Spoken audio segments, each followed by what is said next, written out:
In the early 17th century, a Dutch East India Company ship broke apart off the remote western coast of Australia, leaving more than 200 survivors scattered across isolated reef islands with no clear path to rescue. What follows places you inside a situation where hunger, isolation, and collapsing order begin to reshape survival into something far more deliberate than anyone on board expected.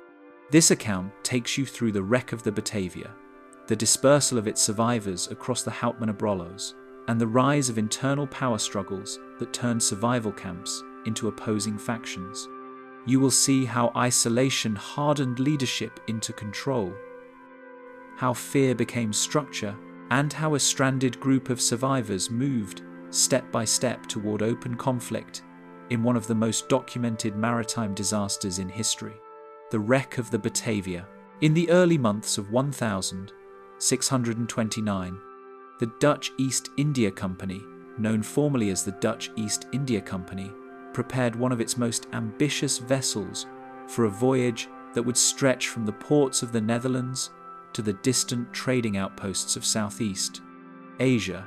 The ship was the Batavia, newly constructed in Amsterdam and designed to carry both valuable cargo and human ambition across oceans that remained only partially understood. Its destination was the Dutch settlement at Batavia, present-day Jakarta, a colonial centre that anchored the company's growing network of trade. The journey was not unusual in its purpose, yet the scale of the vessel and the diversity of those aboard made it a floating cross-section of a society driven by commerce, hierarchy, and quiet desperation. The Batavia departed in October 1628 as part of a fleet, following a well-established maritime route that took Dutch ships south along the Atlantic coast of Africa before crossing eastward through the Indian Ocean. On board were more than 300 individuals, including sailors, soldiers, merchants, and passengers whose reasons for travel varied widely, from official assignments to personal reinvention. Among them were families, craftsmen, and individuals seeking opportunity within the expanding reach of Dutch influence, all bound together by the rigid structure of life at sea. The ship carried silver coins intended for trade, along with goods that reflected the economic priorities of the company, and every element of the voyage was shaped by the expectation of profit. Command of the Batavia rested with Francisco Pelsar, a senior merchant of the company whose authority extended over both cargo and passengers, while the ship's navigation fell to its skipper, Ariane Jacobs. Beneath Pelsar's formal command, however, existed another figure whose presence would later define the voyage in ways no official record could fully contain. Jeronimus Cornelish boarded the ship not as a sailor, but as an under-merchant, a position that placed him within the administrative structure of the vessel while keeping him close to its daily operations. Cornelish had not followed a straightforward path to this role. Historical accounts describe him as a former apothecary from Haarlem, whose life had been marked by financial trouble and association with unorthodox religious ideas, particularly those linked to the painter Johannes van der Beek, known as Terentius. These details, recorded after the events that followed, suggest a man already positioned at the margins of accepted society before he ever stepped onto the deck. As the fleet progressed along its route, the rigid discipline of shipboard life began to reveal underlying fractures. The hierarchy of a Dutch East India Company vessel was absolute in structure yet fragile in practice, dependent on the cooperation and obedience of individuals confined within limited space for months at a time.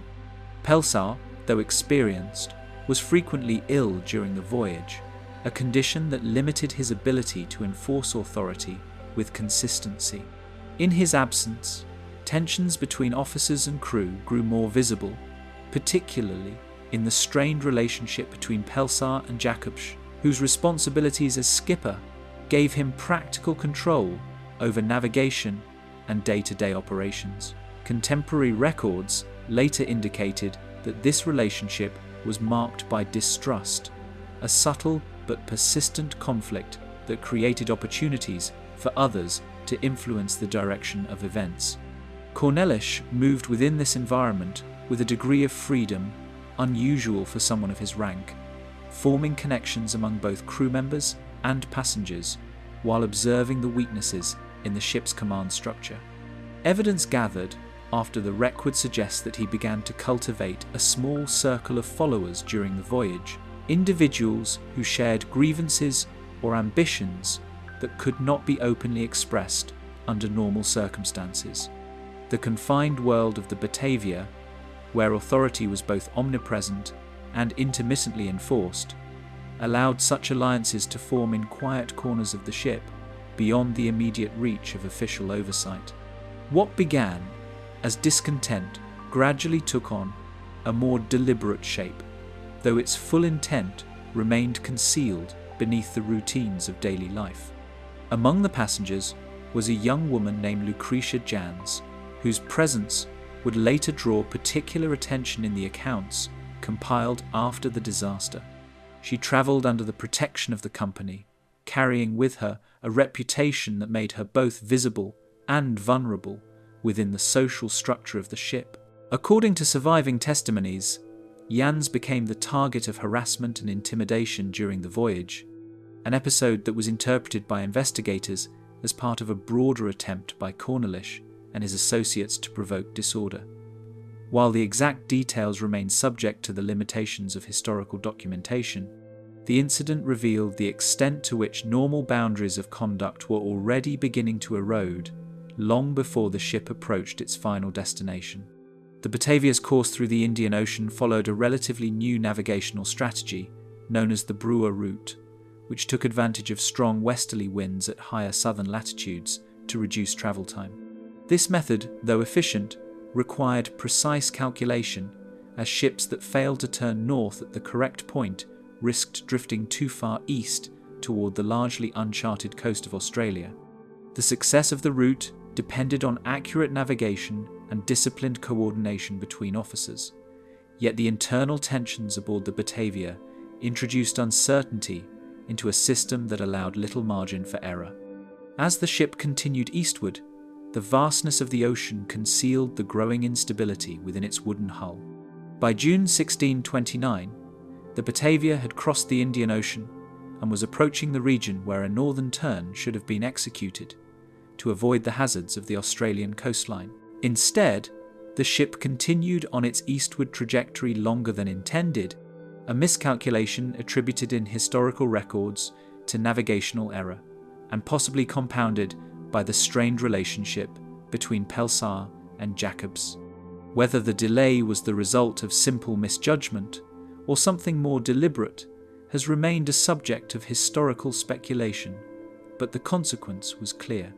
The ship was now moving into waters that European navigators had only recently begun to encounter, where reefs and shoals lay hidden beneath the surface. In the early hours of the 4th of June 1629, the Batavia struck the reefs of the Houtman Abrolhos, a chain of coral islands off the western coast of Australia that had already claimed other vessels unfamiliar with the region. The impact came without warning, tearing into the hull and bringing the long voyage to an abrupt and violent end. Contemporary accounts describe the sound of wood splintering against coral, followed by the immediate realization that the ship was irreparably grounded. Panic spread quickly among those on board as the reality of the situation became clear, and the carefully maintained order of the vessel dissolved into confusion. Efforts to save the ship proved futile, and attention turned instead to the survival of those aboard.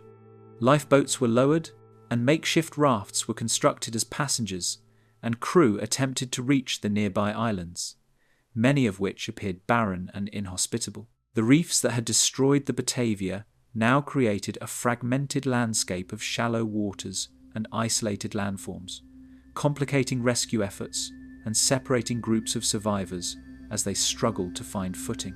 Some drowned in the chaos, while others clung to debris or waited for assistance that could not reach them in time. By the end of the first day, a significant number of survivors had managed to reach the islands of the Abrolhos, where they found themselves in an environment defined by scarcity. Fresh water was limited or entirely absent on many of the islands, and the immediate priority became the search for resources that could sustain life even in the short term. The realization that they were stranded in such a place introduced a new form of uncertainty, one that extended beyond the initial shock of the wreck and into the question of how long they could endure without rescue. Amid the disarray, Pelsar began to organize the survivors, attempting to impose a semblance of order on a situation that resisted control. The ship itself remained partially intact on the reef, allowing for the retrieval of some supplies, including food and equipment that could be transported to shore. Yet the scale of the disaster, combined with the limitations of the environment, made it clear that these resources would not be sufficient for long. The survivors, numbering over 200, were now dependent on decisions made under extreme pressure, with little certainty about when or if help would arrive. Within this fragile arrangement, the same tensions that had existed aboard the Batavia began to re-emerge, now intensified by the absence of structured authority and the immediacy of survival. Cornelish, who had already established connections among segments of the crew, found himself in a position to influence the direction of events in ways that would not have been possible under normal conditions. The wreck had not erased the divisions within the group, it had merely stripped away the mechanisms that once contained them, leaving individuals to navigate a landscape where power could shift rapidly and without formal constraint. The islands of the Houtman Abrolhos offered no clear refuge, only a temporary foothold in a region that seemed indifferent to human presence. As the survivors gathered what supplies they could and assessed their situation, the realization began to take hold that their greatest challenge might not come from the environment alone. The isolation, the scarcity, and the fragile balance of authority created conditions in which the boundaries of behavior could change in ways that were difficult to predict. What had begun as a voyage of trade and expansion had become something far less certain, shaped by forces that extended beyond the visible horizon. And as the survivors settled into the uneasy stillness of the islands, the absence of order began to reveal itself in ways no one yet fully understood. A ship doomed before impact. What remained unclear to many on the islands had in fact begun to take shape long before the ship ever reached the reefs. The violence that would later define the fate of the survivors did not emerge suddenly from desperation alone, but from tensions that had been forming in quieter, less visible ways during the voyage itself. When the Batavia left the Netherlands, it carried not only passengers and cargo, but a structure of authority that depended on stability, discipline, and mutual restraint conditions that proved increasingly difficult to maintain over the course of the journey. Authority aboard the Batavia was defined not only by rank, but by the fragile balance between command and circumstance. The Dutch East India Company imposed a rigid hierarchy on its vessels, one that separated merchants, officers, soldiers, and crew into clearly defined roles, each with prescribed responsibilities and limits. In theory, this structure ensured order across months of travel in isolation. In practice, it relied heavily on the ability of individuals to enforce their authority consistently. The longer the voyage continued, the more that balance became vulnerable to disruption, particularly when leadership faltered or trust between ranks began to erode. At the centre of this structure stood Francisco Pelsar, whose authority extended across both cargo and people, yet was often limited in practice by prolonged illness. As the senior merchant, Pelsar held ultimate responsibility for the mission, including the valuable silver and goods intended for trade in the East Indies. However, contemporary accounts indicate that he was frequently incapacitated during the journey, retreating from active oversight at critical moments. This absence did not remove his authority in name, but it weakened its presence on a daily basis, creating gaps in leadership that others could observe and, in time, exploit. In contrast, Cornelish occupied a position that granted proximity without direct command, allowing influence to grow in less visible ways. As an under-merchant, Cornelish was neither bound to the strict discipline of the crew nor invested with the formal authority of senior officers, placing him in a space where observation and interaction were less restricted. Historical records describe him as a man shaped by prior misfortune, including financial ruin and connections to heterodox beliefs that had drawn scrutiny in the Dutch Republic. These details, while recorded after the events that followed, suggest a disposition already removed from conventional structures of obedience before the voyage began. Records from the voyage suggest that tensions between senior figures were not sudden, but developed gradually within the confined hierarchy of the ship. The relationship between Pelsar and the skipper, Ariane Jacobs, appears to have been strained, though the precise nature of their disagreements is not fully documented. As skipper, Jacobs held practical control over navigation and the daily functioning of the vessel, a role that required decisive authority and cooperation with the merchant in command. When that cooperation weakened, even slightly, it introduced uncertainty into decisions that required clarity and coordination, particularly as the ship entered more demanding stages of its route. Beneath the formal chain of command, subtle divisions began to emerge among crew members whose loyalties were shaped as much by circumstance as by duty. Life aboard a Dutch East India Company vessel was defined by confinement, repetition, and strict discipline, conditions that could intensify personal grievances over time. Sailors and soldiers, separated by rank yet sharing the same limited space, developed their own internal dynamics, often beyond the immediate awareness of those in authority. In such an environment, dissatisfaction did not need to be widespread to become significant. It only needed to be shared among a small number of individuals willing to act upon it. Within these divisions, Cornelish appeared to recognize opportunities that were not immediately visible to others in positions of authority.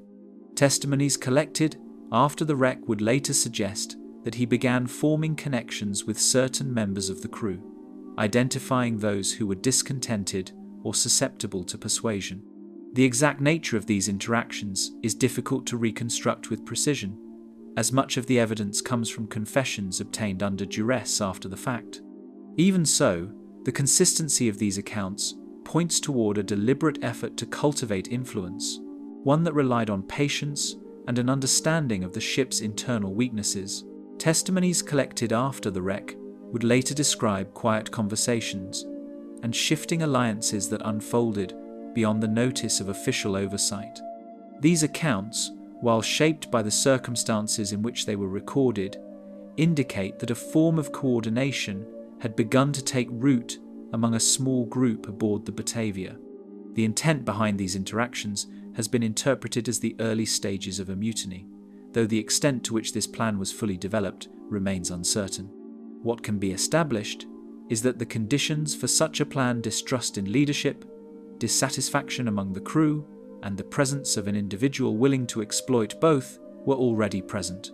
The relationship between Pelsar and skipper Ariane Jacobs introduced another layer of instability, marked by disagreement and mutual distrust. Some historical interpretations suggest that Jacobs himself may have been sympathetic to the discontent among the crew, though direct evidence remains limited. Whether through active participation or passive allowance, the weakening of cohesion between the ship's senior figures created an environment in which authority could be questioned without immediate consequence. In a setting where discipline depended on clear lines of command, even minor fractures could have disproportionate effects. As command became less consistent, moments of inaction created spaces where discipline no longer functioned as intended. These were not dramatic failures, but subtle lapses, decisions delayed, infractions overlooked, tensions left unresolved that accumulated over time. On a long voyage, such moments could pass without immediate consequence, yet they altered the expectations of those aboard, reshaping the boundaries of acceptable behavior. Once those boundaries began to shift, Restoring them required a level of authority that was no longer fully present. One incident involving Lucretia Jans would later be examined not as an isolated act, but as part of a broader pattern of provocation. Jans, a passenger travelling under the protection of the company, became the target of harassment that escalated beyond what could be dismissed as misconduct. According to later testimonies, the incident may have been intended to provoke a response from Pelsar, or to test the limits of his authority at a time when it was already weakened. The precise motivations remain uncertain, but the event itself revealed how far certain individuals were willing to push against established norms. Accounts of that event suggest a deliberate testing of boundaries, where response and consequence were measured carefully. The absence of immediate and decisive action in response to such behavior did not go unnoticed, reinforcing the perception that authority could be challenged without significant risk. For those already inclined toward defiance, this served as confirmation that the structure governing life aboard the Batavia was less stable than it appeared. In this way, a single incident contributed to a broader shift in perception, one that extended beyond the individuals directly involved. From these moments, a pattern began to emerge in which disorder was not accidental, but increasingly structured. The combination of weakened leadership, internal divisions, and deliberate provocation created conditions in which instability could develop with a sense of direction.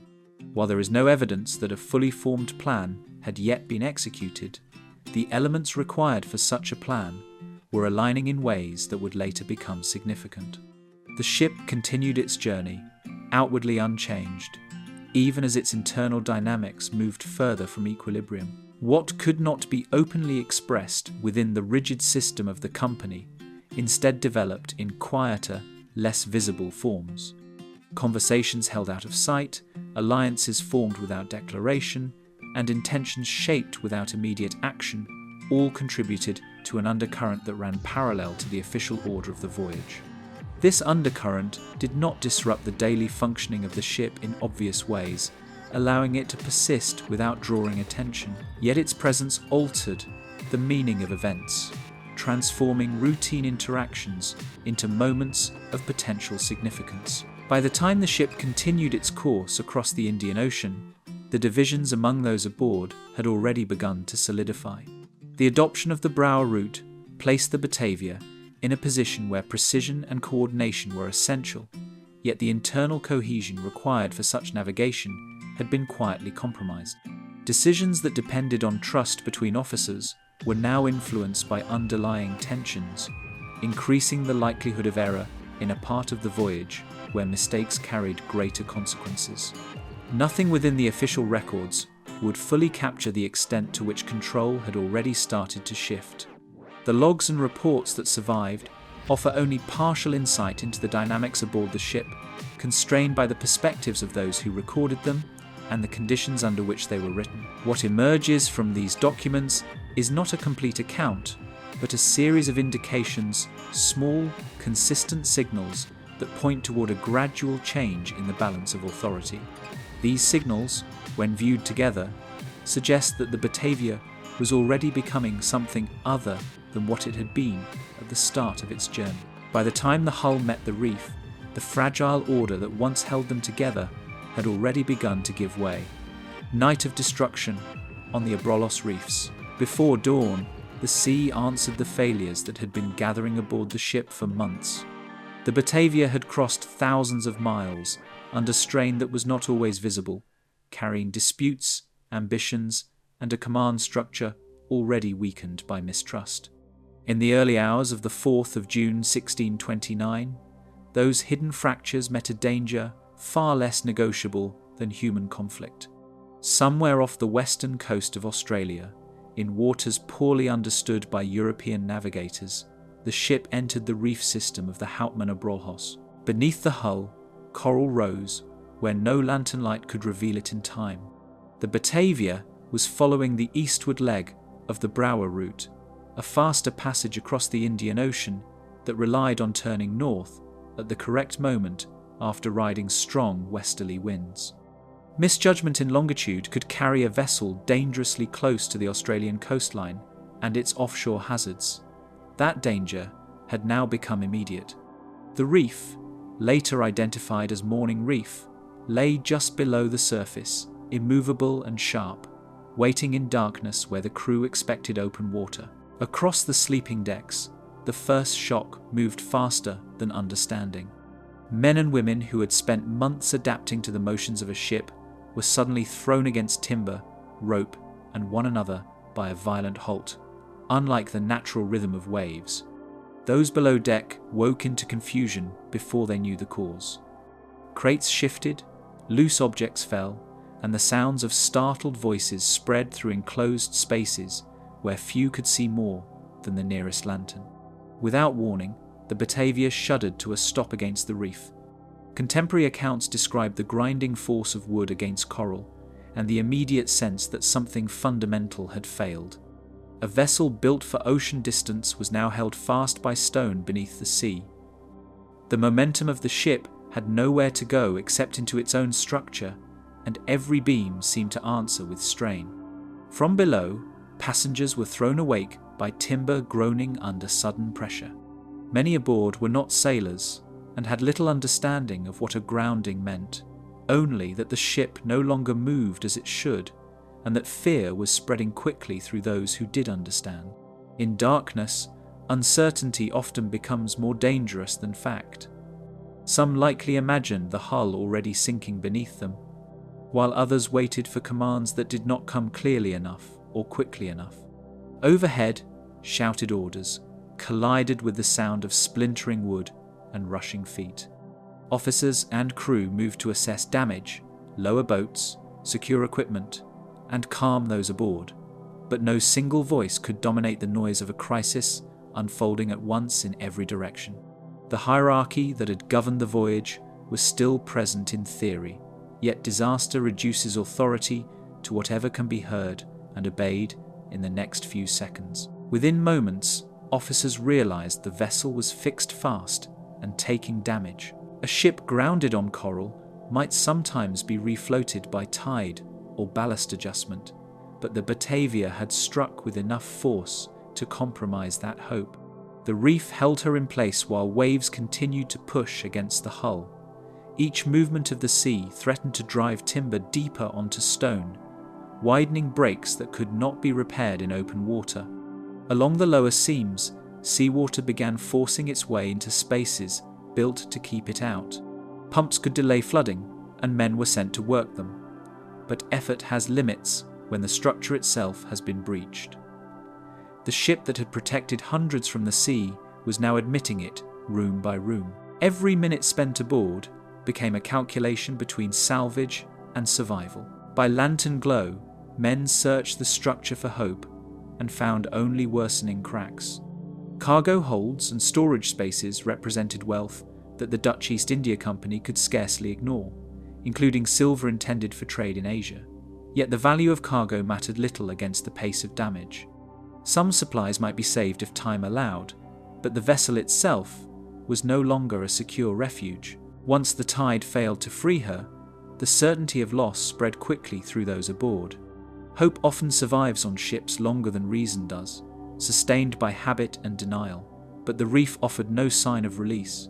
The Batavia remained trapped, exposed to repeated stress from water and wind. Those who had waited for rescue by tide now understood that rescue would need to come from boats, rafts, or desperate swimming. Toward the sides of the ship, boats were lowered into black water threaded with jagged coral. Launching small craft in darkness near a reef was dangerous even under calm conditions. The surrounding sea was broken by shallows, uneven currents, and hard surfaces hidden just below the waterline. Yet remaining aboard a damaged ship was becoming more dangerous still. Decisions were made quickly, sometimes with little room for fairness or order. Some climbed down in haste, while others hesitated between the danger of staying and the danger below. Lifeboats could capsize or strike coral. Swimmers could vanish in darkness or be injured before reaching shore. Those with strength, rank, or position near the boats had advantages that crises often reveal without mercy. Others waited too long, unable to choose until the choice had narrowed further. Into the surf, many entered without guidance, carrying nothing but instinct and fear. Salt water, heavy clothing, and exhaustion turned short distances into severe tests. Even where land was near, the reef made direct passage difficult, forcing survivors through channels of moving water and over sharp coral shelves. Cuts, bruises, and shock would have accompanied nearly every attempt. Among the waves, voices vanished almost as soon as they were heard. Night erases orientation. Even a few yards of separation can become final when landmarks are absent and sound is swallowed by wind and sea. Families, shipmates, and companions who had stood together hours earlier were divided by darkness into isolated struggles. Some reached shore without knowing who had followed. Others called into blackness and heard nothing return. Where the reef broke the water, bodies, cargo, and debris were driven in different directions. Barrels, planks, rope, and fragments of the ship's equipment were scattered across channels and shoals. Such debris could save lives by providing flotation or later supplies, yet it also testified to the destruction underway. The Batavia was not merely stranded, it was coming apart piece by piece under the force of sea and stone. At first light, low strips of sand and stone appeared beyond the wreckage. Dawn did not bring comfort so much as clarity. Survivors could now see the geography that night had concealed: small islands, reef flats, broken water, and the damaged ship offshore. The Abrolhos were not a single refuge, but a dispersed chain of barren formations, separated by channels and shallows. On those barren edges of the Houtman Abrolhos, survivors gathered in scattered and uncertain groups. Some had reached one island, others another, with no immediate sense of total numbers or missing persons. Clothing was soaked, injuries were untreated, and many had arrived with nothing. Those who had escaped drowning now faced exposure, thirst, and the difficulty of coordinating across separated landfalls. Behind them, the Batavia remained stranded offshore, broken yet still visible. Its presence was both hope and warning. Supplies, tools, and perhaps fresh water containers remained aboard, but reaching the wreck required boats or dangerous crossings through reef waters. The ship that had failed them still held resources they urgently needed, and men would soon risk returning to it. Soon after landing, attempts began to recover food, tools, and casks from the trapped vessel. Organized salvage under such conditions demanded strength and discipline at a moment when both were diminished. Yet necessity can impose order where authority struggles. Biscuit, barrels, weapons, sailcloth, and practical equipment became more valuable than luxury cargo or commercial goods. Survival had reordered the meaning of everything. More troubling still, little fresh water could be found where most had come ashore. This fact changed the nature of the disaster at once.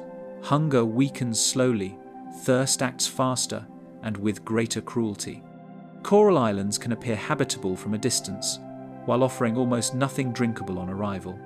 The survivors had escaped the sea, only to find themselves on land that could not easily sustain them. As the morning widened, the number saved mattered less than what would be required to keep them alive. Over 200 people had survived the wreck, an astonishing fact given the circumstances, yet survival in the first hours was only one measure of fortune. They were stranded far from known settlements, divided across barren islands, dependent on damaged boats and uncertain leadership. The immediate terror of impact had passed, but a slower and more complex danger was already taking shape. The reef had ended the voyage, but the islands were only beginning their own trial, stranded on a barren edge of the world. By morning, the violence of the wreck had given way to a quieter and more demanding danger. The cries, collisions, and frantic movements of the night had receded, replaced by the steady pressure of needs that could not be postponed. More than 200 survivors of the Batavia now stood or lay across the scattered islands of the Houtman Abrolhos, alive but stranded in a place that offered no obvious means of sustaining them. Disaster at sea had been immediate and violent. Disaster on land would unfold by slower measures.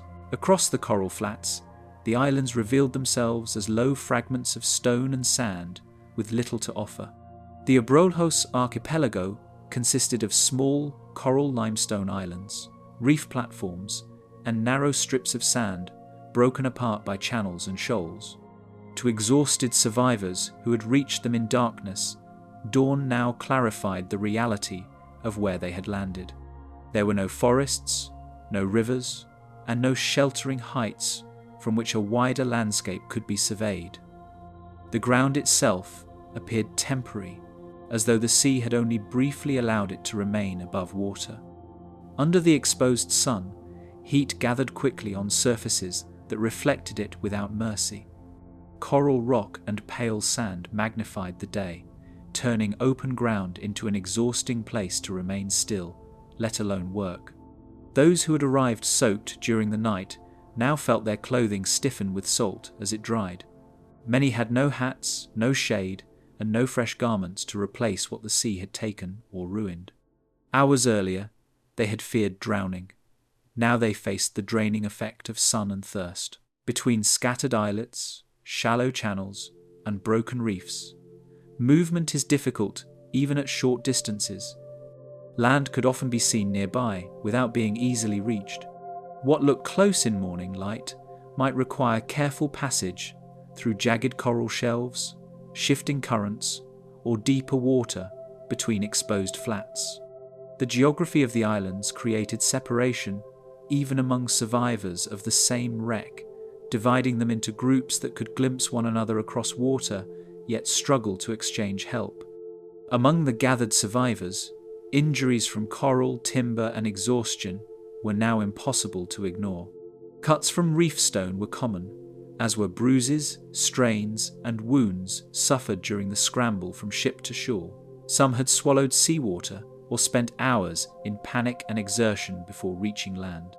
Others had been struck by debris or trampled in the confusion aboard the wreck. In daylight, these injuries became visible, but treatment options were limited to whatever skills and materials remained. Salt still dried on clothing and skin, as many faced the first hours without rest or fresh water.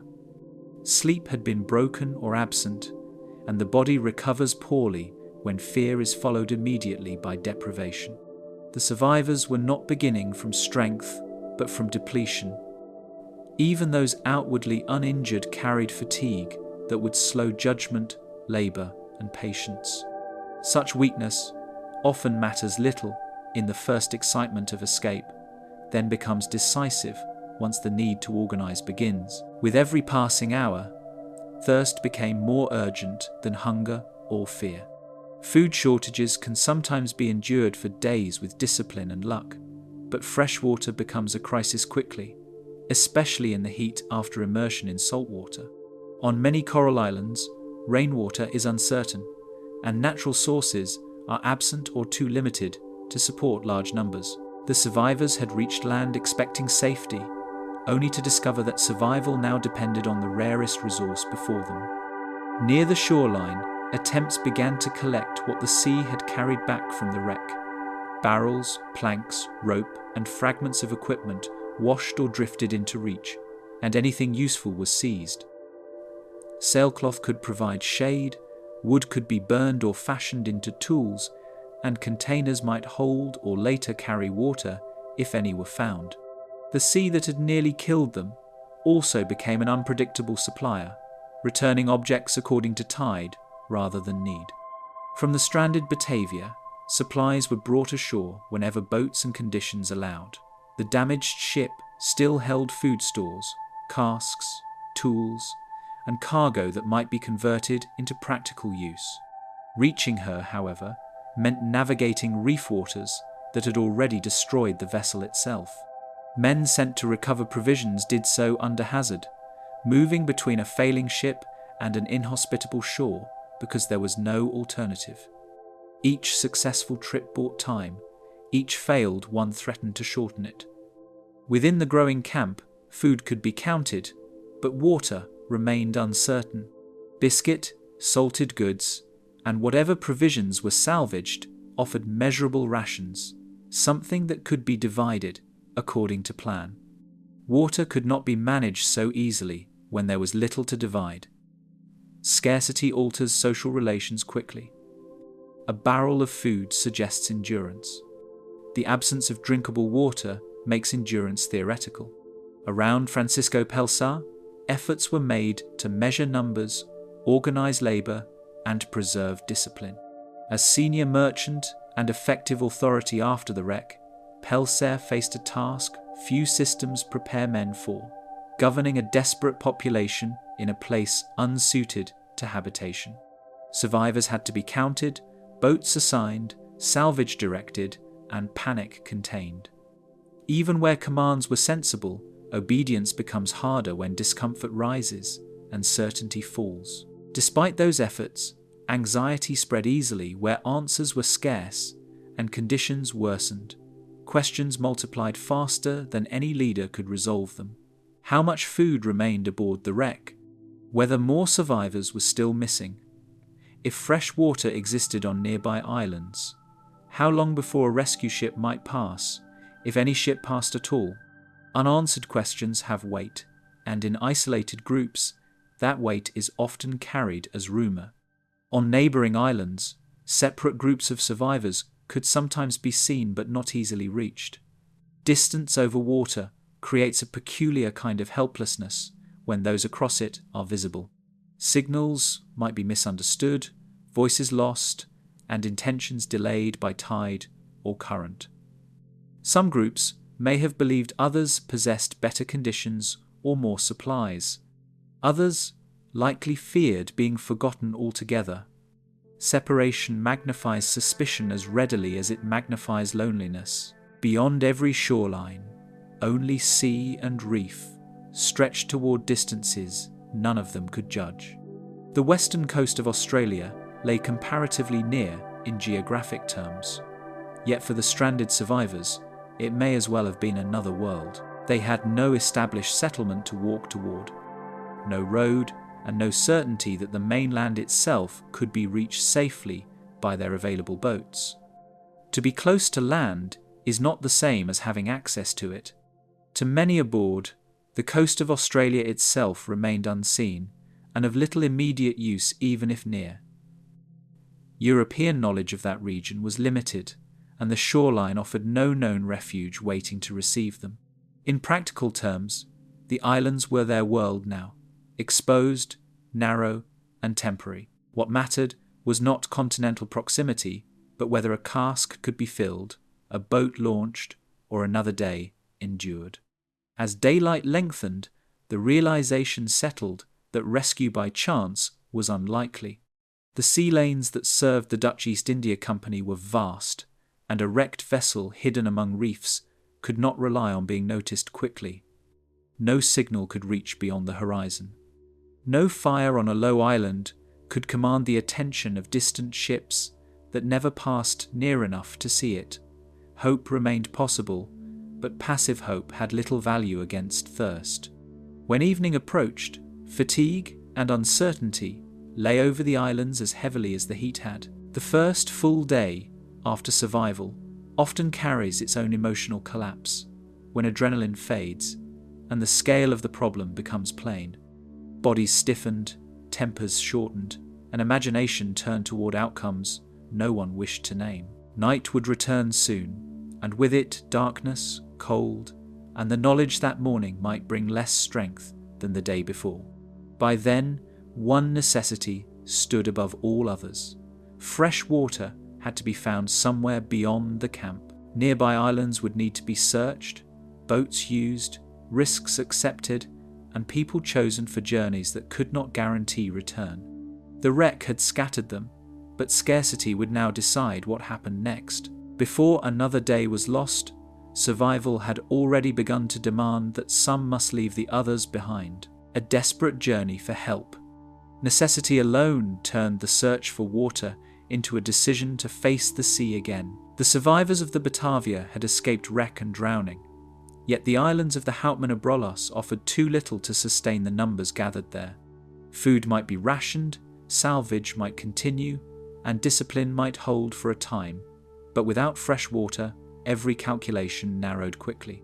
What began as a practical search among nearby islets soon became something larger and more dangerous, a voyage away from the stranded camp in hopes of saving it. Into the longboat, selected men loaded provisions measured more by scarcity than confidence. The vessel available to them was small, compared with the ocean it would have to cross, yet it represented the only realistic means of action. Water casks, food, navigational instruments, and essential tools were arranged with care because every item carried added weight and reduced space. Too little supply threatened starvation. Too much burden threatened the boat itself. In such circumstances, preparation was less about certainty than choosing which risks to accept. At Pelsar's direction, the small party prepared to leave those they were meant to save. Francisco Pelsar, as senior merchant and ranking authority, took responsibility for the attempt. His decision has often been judged through hindsight. Yet within the immediate conditions of the islands, it followed a hard logic. Remaining with the survivors offered leadership, but no water. Departing offered no guarantee of success, but at least created the possibility of relief. Catastrophe often forces choices between inadequate options rather than clear right answers. Once nearby islands were examined, no source sufficient for hundreds could be secured. Some of the surrounding islets contained little vegetation and no dependable fresh water, while others offered only traces inadequate for a camp of such size. Coral islands can mislead at a distance, appearing habitable while holding almost nothing drinkable beneath their surface. The search itself consumed strength, time, and morale. Each unsuccessful landing made the larger reality more difficult to deny. With each failed search, the purpose of the journey widened beyond local relief. A short expedition to nearby landforms became the prelude to a far greater undertaking. If the islands could not sustain those stranded there, help would need to come from elsewhere, and the nearest established Dutch centre capable of sending it was Batavia in the East Indies, present-day Jakarta. The idea of reaching that destination in an open boat bordered on desperate, yet desperation, had already become the governing condition of every decision. Toward the north, Pelsar resolved to attempt the passage to Batavia itself. The route would require crossing a vast expanse of sea with limited shelter, uncertain weather, and provisions that could not easily be replaced. Yet Dutch mariners of the 17th century were accustomed to navigating immense distances by experience, dead reckoning, celestial observation, and practiced seamanship. What made this attempt extraordinary was not only the mileage involved, but the fact that it began as an emergency mission, launched from a shipwreck site, with survivors still waiting behind. For a small open craft, the distance ahead was immense by any ordinary standard of survival. Exposure alone posed a serious threat. Unlike those aboard a large vessel, the men in the longboat would have little protection from sun, spray, or sudden weather. Rest would be limited, movement cramped, and fatigue constant. Even calm water can wear men down when there is nowhere to withdraw from it. Across open water, navigation depended on experience, judgment, and the uncertain mercy of weather. Charts of the era were incomplete by modern standards, coastlines imperfectly understood, and longitude notoriously difficult to calculate accurately. Yet mariners still crossed oceans through accumulated knowledge of winds, currents, stars, and disciplined estimation. The same skills that had carried fleets across the world now had to serve a handful of men in a boat whose margin for error was far smaller. Under relentless exposure, food and water aboard the boat required strict rationing. Fresh water was not merely cargo, but time itself, each measured portion buying another day of movement.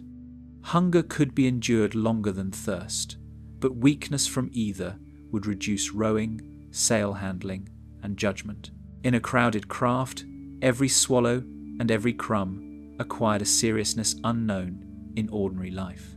During the passage, fatigue accumulated in silence as days were measured by horizon and light. Open water travel often compresses the world into repeating elements: sea, sky, wind, and the unchanging line where they meet. Such monotony can become its own strain, especially when joined to uncertainty. Men labour, eat little, watch the weather, and wait for signs of land that may not appear when expected. Hope survives, but it must share space with calculation. Whenever the seas rose, the men faced the possibility that one storm could end the attempt entirely. A larger ship can absorb weather through weight and structure. A small boat negotiates with it more directly. Waves that inconvenience a vessel may swamp a craft only meters long. Wind that delays a fleet may scatter or overturn a rescue party. Every darkening sky carried consequence. Far behind them, the Hauptmann Abrolhos receded into a line of pale reef and memory. The survivors left there could no longer be seen, only imagined, crowded on barren islands, waiting among salvaged stores and diminishing patience. Distance changes responsibility into anxiety.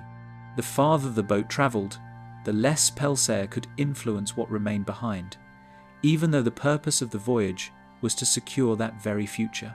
Back on the islands, more than 200 survivors remained among heat, thirst, and dwindling certainty. They still faced the same exposed terrain, uncertain supplies, and dependence on salvage from the wreck. The departure of the longboat did not lessen those burdens. It merely added a new one, the need to endure, without knowing when help might come. Without the senior merchant present, formal authority became thinner than before. Structures of rank often appear strongest when leaders are visible and command immediate attention. Remove the highest authority, and the same structure may persist only as habit. In isolated groups under stress, habits can weaken quickly when challenged by fear, resentment, or ambition. Among those left ashore, Jeronimus Cornelish now occupied a place dangerously close to influence. As an under-merchant, he held status above many others, while lacking the burdens of the voyage now undertaken by Pelsar. Historical records later made clear how significant this absence would become. At the moment of departure, however, the change may have seemed administrative rather than ominous, a temporary rearrangement forced by necessity. No one watching the departing boat could know whether help would return in weeks, months, or never. Maritime rescue in the 17th century did not operate by schedule or certainty. Even if Batavia were reached successfully, ships would need to be prepared, dispatched, and navigated back through dangerous waters. Any delay of weather, logistics, or misfortune would be felt first by those who remained stranded. As the horizon closed behind the voyagers, the islands entered a new and more vulnerable silence. The practical hope of rescue had gone outward under sail, but so had the strongest remaining symbol of central authority.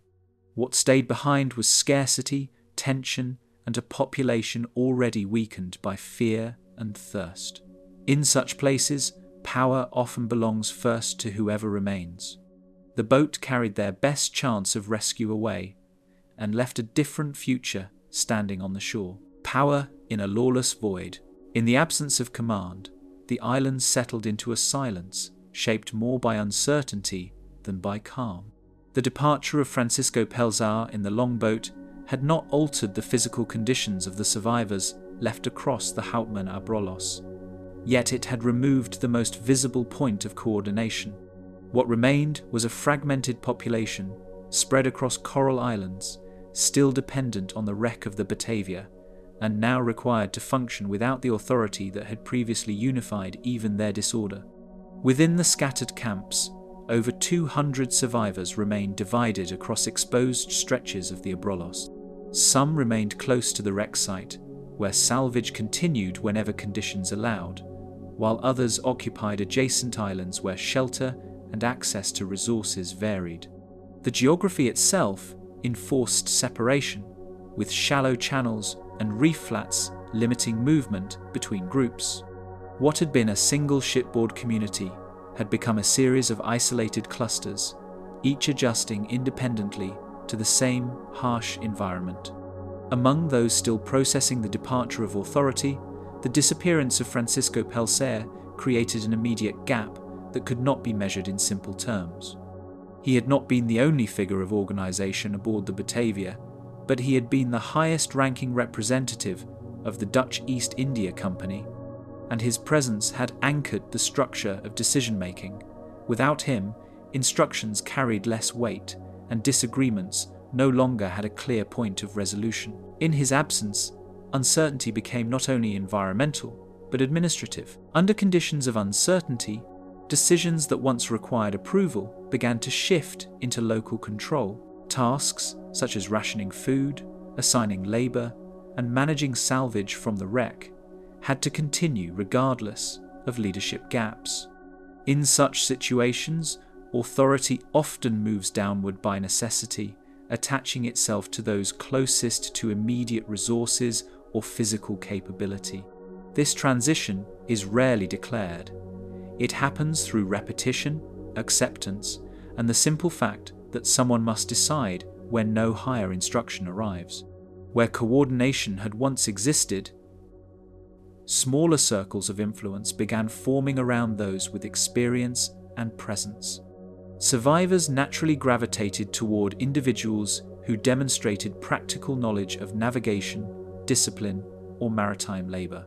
These informal groupings were not yet formal factions, but they shaped behavior through proximity and reliance. In isolation, influence rarely remains abstract for long.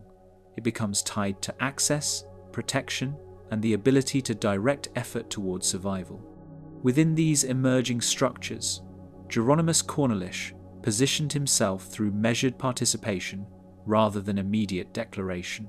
Historical accounts and later testimonies suggest that he engaged with others not through sudden assertion, but through gradual involvement in decisions concerning order and distribution. His role as an under-merchant placed him above ordinary crew in status, yet without the commanding authority of senior officers. In the vacuum left by Pelsar's departure, this middle position allowed influence to grow in ways that were difficult to immediately define. Between surviving officers and soldiers, discussions about order increasingly turned toward access and control of limited supplies. Food, tools, and salvaged equipment from the Batavia represented not only survival necessities, but also sources of leverage. Those who could oversee distribution gained a form of authority that was practical rather than ceremonial. In environments where external oversight is absent, control of resources often becomes indistinguishable from governance itself. In moments where food and equipment were distributed, authority began to express itself through allocation rather than rank. Traditional hierarchy, once defined by company structure, began to blur under the pressure of necessity. A decision about rationing carried more immediate consequences than formal titles. Those who managed such decisions effectively gained recognition not through appointment, but through acceptance by those dependent on them. Along the shoreline camps, the question of who could be trusted became as important as what remained to be shared. Trust, once anchored in shared service aboard a ship, now had to be reassessed under entirely different conditions. The same individuals who had worked side by side during the voyage were now evaluated through the lens of survival behavior. In such environments, reputation becomes fluid, shaped by scarcity and the interpretation of actions, rather than past association. From the remnants of shipboard hierarchy, fragments of discipline were repurposed into smaller, more contained groups. Officers and experienced sailors attempted to maintain order where possible, but their authority was no longer universally recognized. Some survivors continued to follow shipboard expectations out of habit, while others responded only to immediate necessity. This divergence created uneven structures across the islands, with no single system governing all. During early attempts to maintain security, attention turned toward the presence of armed men among the survivors. Weapons had been salvaged from the wreck or carried ashore during the initial escape, and their distribution posed a potential risk in an environment already marked by instability. In small groups isolated by geography, the presence of arms carried weight beyond their practical use. Control over them became a question of safety as well as influence. At points where weapons were accounted for, the act of collection became a quiet but significant shift in control. Gathering arms under centralized oversight reduced the likelihood of spontaneous conflict, but it also concentrated power in the hands of those managing distribution. Such actions, while framed as precaution, inevitably altered the balance of authority within the camps. In situations where survival depends on cooperation, the line between protection and control becomes increasingly difficult to distinguish. Inside these reorganized groups, compliance began to depend less on obligation and more on necessity. Without external enforcement or escape, participation in structured groups was often the only practical means of securing food and safety. This form of dependence does not require formal coercion to function. It emerges gradually as individuals recognize that isolation carries greater risk than alignment, even when alignment limits personal freedom. Across the fractured islands, survival itself started to determine which voices were listened to and which were ignored. Those able to organize labor, distribute resources, or maintain order naturally gained attention, while others receded from decision-making processes. In such conditions, leadership is less a role assigned and more a function performed repeatedly until it is accepted as normal. The boundaries between guidance and control became increasingly subtle. For those without clear authority, acceptance of a new direction often arrived gradually rather than through open agreement. Decisions were rarely framed as impositions. Instead, they were presented as necessary responses to immediate conditions. Over time, repetition and reliance shaped behavior more effectively than instruction alone. What began as cooperation could slowly evolve into expectation. As days passed without the return of the longboat, the absence of external leadership hardened into routine. The possibility of immediate rescue receded into uncertainty, and with it the expectation that higher authority would soon reassert control. In its place, local structures solidified, adapting to the realities of isolation. What had once been temporary adjustments began to resemble stability. Between competing needs and limited resources, a recognizable structure of influence began to take shape. It was not uniform across all islands, nor fully acknowledged by all survivors, but it functioned through repeated decisions and accepted patterns of behavior. In environments where conditions do not permit formal governance, structure often emerges through necessity rather than design. What formed in the absence of command was no longer improvised survival, but an order beginning to define its own permanence. The first killings, under conditions of scarcity, decisions within the island camps began to reshape the meaning of survival itself. The aftermath of the departure of Francisco Pelsar had left the survivors of the Batavia without external authority, and what followed on the scattered islands of the Hauptmann Abrolhos was no longer simply endurance against environment, but a gradual restructuring of how control was understood and enforced. Within the reorganized camps scattered across the Abrolhos, control over limited resources became the primary source of influence. Food salvaged from the wreck, stored water, and recovered equipment were no longer neutral supplies, but instruments through which order could be maintained.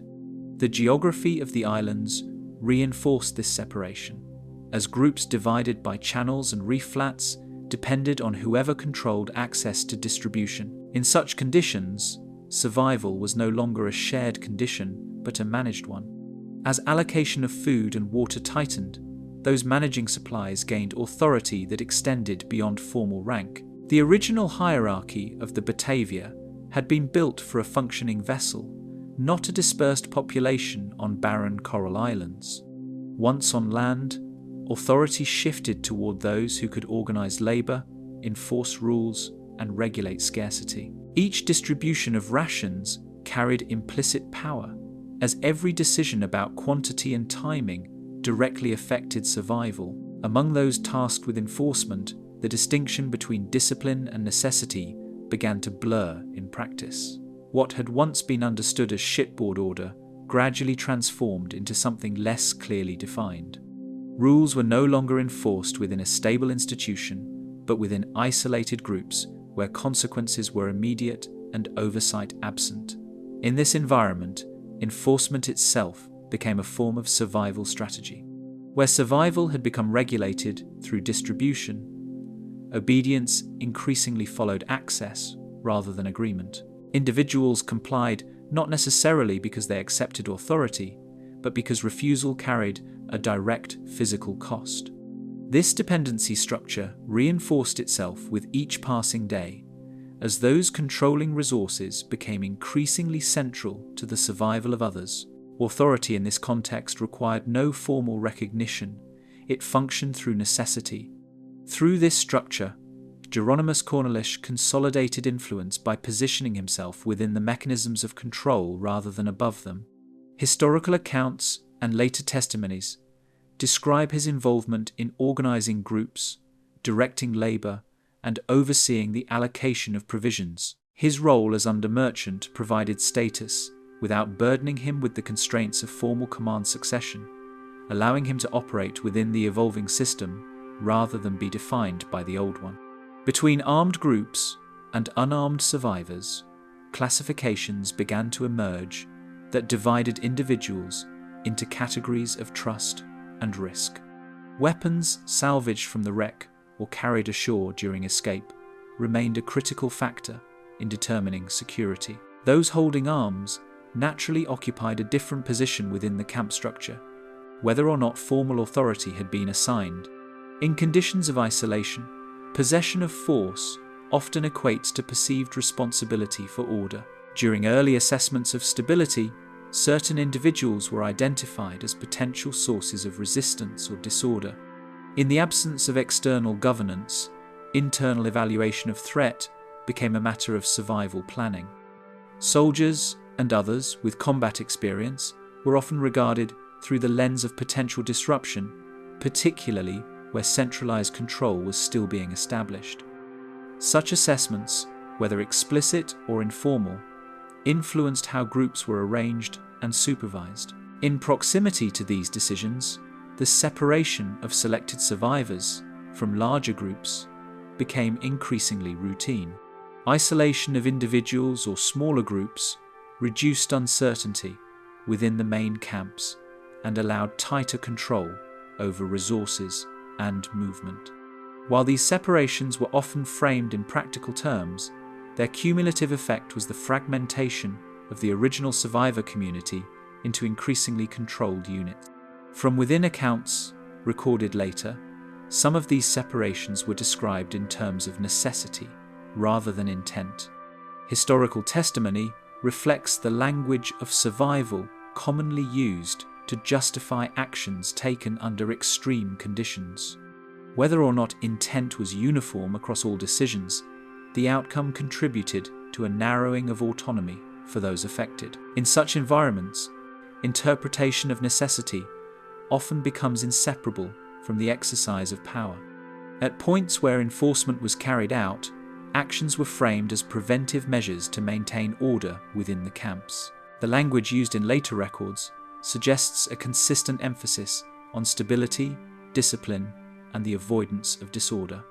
Within isolated systems, prevention can quickly become indistinguishable from preemption, especially when fear of unrest shapes decision-making. The boundaries between protection and control thus become increasingly difficult to define. Under the same conditions, survival language began to replace explicit moral or legal framing of events. Decisions were increasingly described in terms of necessity, efficiency, or security rather than ethical consideration. This shift in language reflects not only the circumstances of isolation, but also the gradual normalization of authority exercised under scarcity. When survival becomes the dominant framework, other systems of judgment lose practical weight. Across the fragmented islands of the Houtman Abrolhos, awareness of these actions remained uneven and often incomplete. Communication between groups was limited by distance, terrain, and lack of coordinated oversight.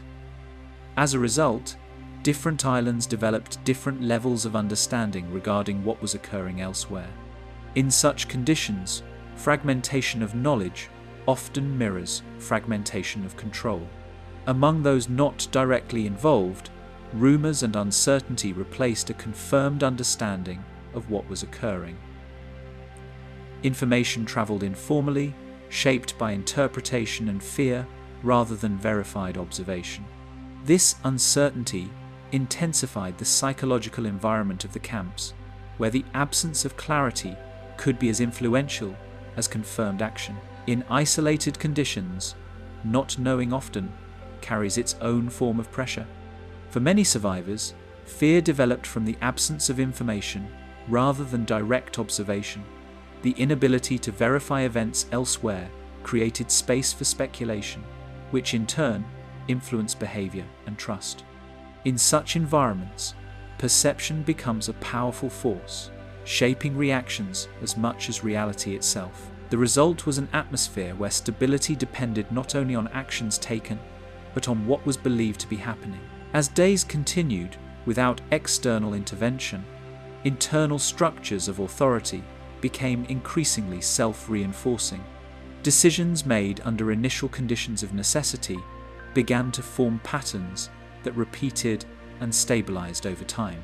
What had begun as temporary measures to manage scarcity increasingly took on the characteristics of a governing system. In isolation, repetition often becomes structure.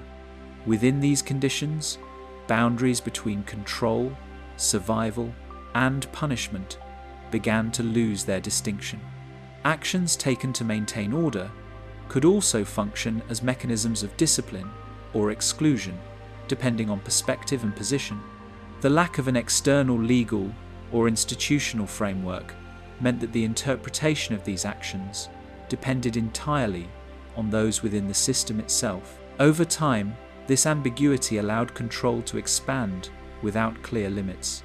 Across the islands, the system that had formed in response to survival pressures began to stabilize into a recognizable structure of authority. It was no longer merely reactive, but increasingly organized around maintaining its own continuity. From within the scattered camps, signs of resistance were beginning to form in silence. Systematic elimination. Resistance within the scattered survivor groups was reclassified as a security problem rather than a social disagreement. What had begun as uncertainty after the departure of Francisco Pelsar now hardened into internal categorization across the remaining survivors of the Batavia, stranded among the fragmented coral islands of the Houtman Abrolhos. In this environment, disagreement no longer existed as debate. It existed as risk assessment, and risk increasingly determined who remained within the central structure of survival. Food and water distribution across the Abrolhos gradually became the main instrument through which behavior was regulated. Salvaged provisions from the wreck were no longer simply shared necessities, but controlled resources, and control over them became inseparable from authority itself. Those who managed storage, allocation, and transport of supplies effectively shaped daily existence for everyone else. The dependency created by scarcity ensured that every ration carried weight beyond its material value. Restrictions placed on rations reshaped how individuals interpreted survival, turning access into a conditional privilege. In earlier stages of the wreck's aftermath, survival had been a collective condition defined by shared misfortune, but isolation and scarcity altered that balance. Now, continuation depended on alignment with those organizing the distribution.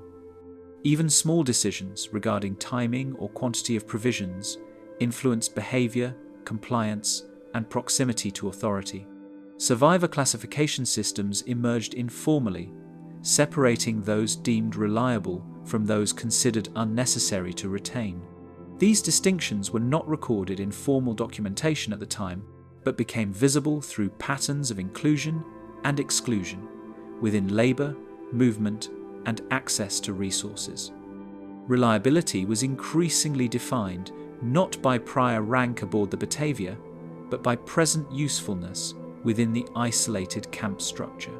Over time, these classifications shaped how individuals were grouped, supervised, and assigned roles. Early enforcement measures, once described as preventive, began repeating with increasing regularity and coordination. Actions initially framed as responses to disorder evolved into structured procedures that followed recognizable patterns. In isolated systems without external oversight, repetition itself becomes a form of institutionalization. What begins as an exception gradually becomes routine when no external force interrupts its continuation. Orders issued from the faction associated with Cornelish were no longer communicated broadly, but through selected members tasked with execution. Historical accounts describe a narrowing of communication pathways, where instructions were passed through a small number of trusted individuals rather than open coordination. This concentration of transmission reduced visibility of decision-making while increasing the efficiency of enforcement. Authority, in this form, no longer needs broad recognition to function. Relocation instructions were presented to smaller groups under operational language referring to search, scouting, or supply retrieval. Such movements were described in terms that aligned with survival necessity, yet their structure placed participants at increasing distance from central resources. Once separated, communication became limited by geography and circumstance. The framing of these actions within survival language obscured their cumulative effect as the pattern continued. Several dispatch parties were sent beyond central encampments without provisions sufficient for extended survival. The geography of the Hauptmann Abrolhos ensured that distance alone created severe constraints on return or resupply. Without adequate water or food, survival outside central areas became increasingly unlikely. The separation of groups in this manner altered the composition of the remaining population without confrontation. Geographic isolation ensured that separated groups ceased to maintain effective contact with the main survivor concentration. The fragmented layout of islands, channels, and reef systems limited movement and communication between camps. Once divided, each group operated under its own conditions, often without knowledge of developments elsewhere. This lack of shared awareness contributed to an uneven understanding of what was occurring across the broader survivor population. Surviving accounts compiled afterward described these movements as part of an expanding pattern of controlled dispersal. Historical testimony reflects the difficulty of reconstructing events across isolated groups, where information was often partial or delayed.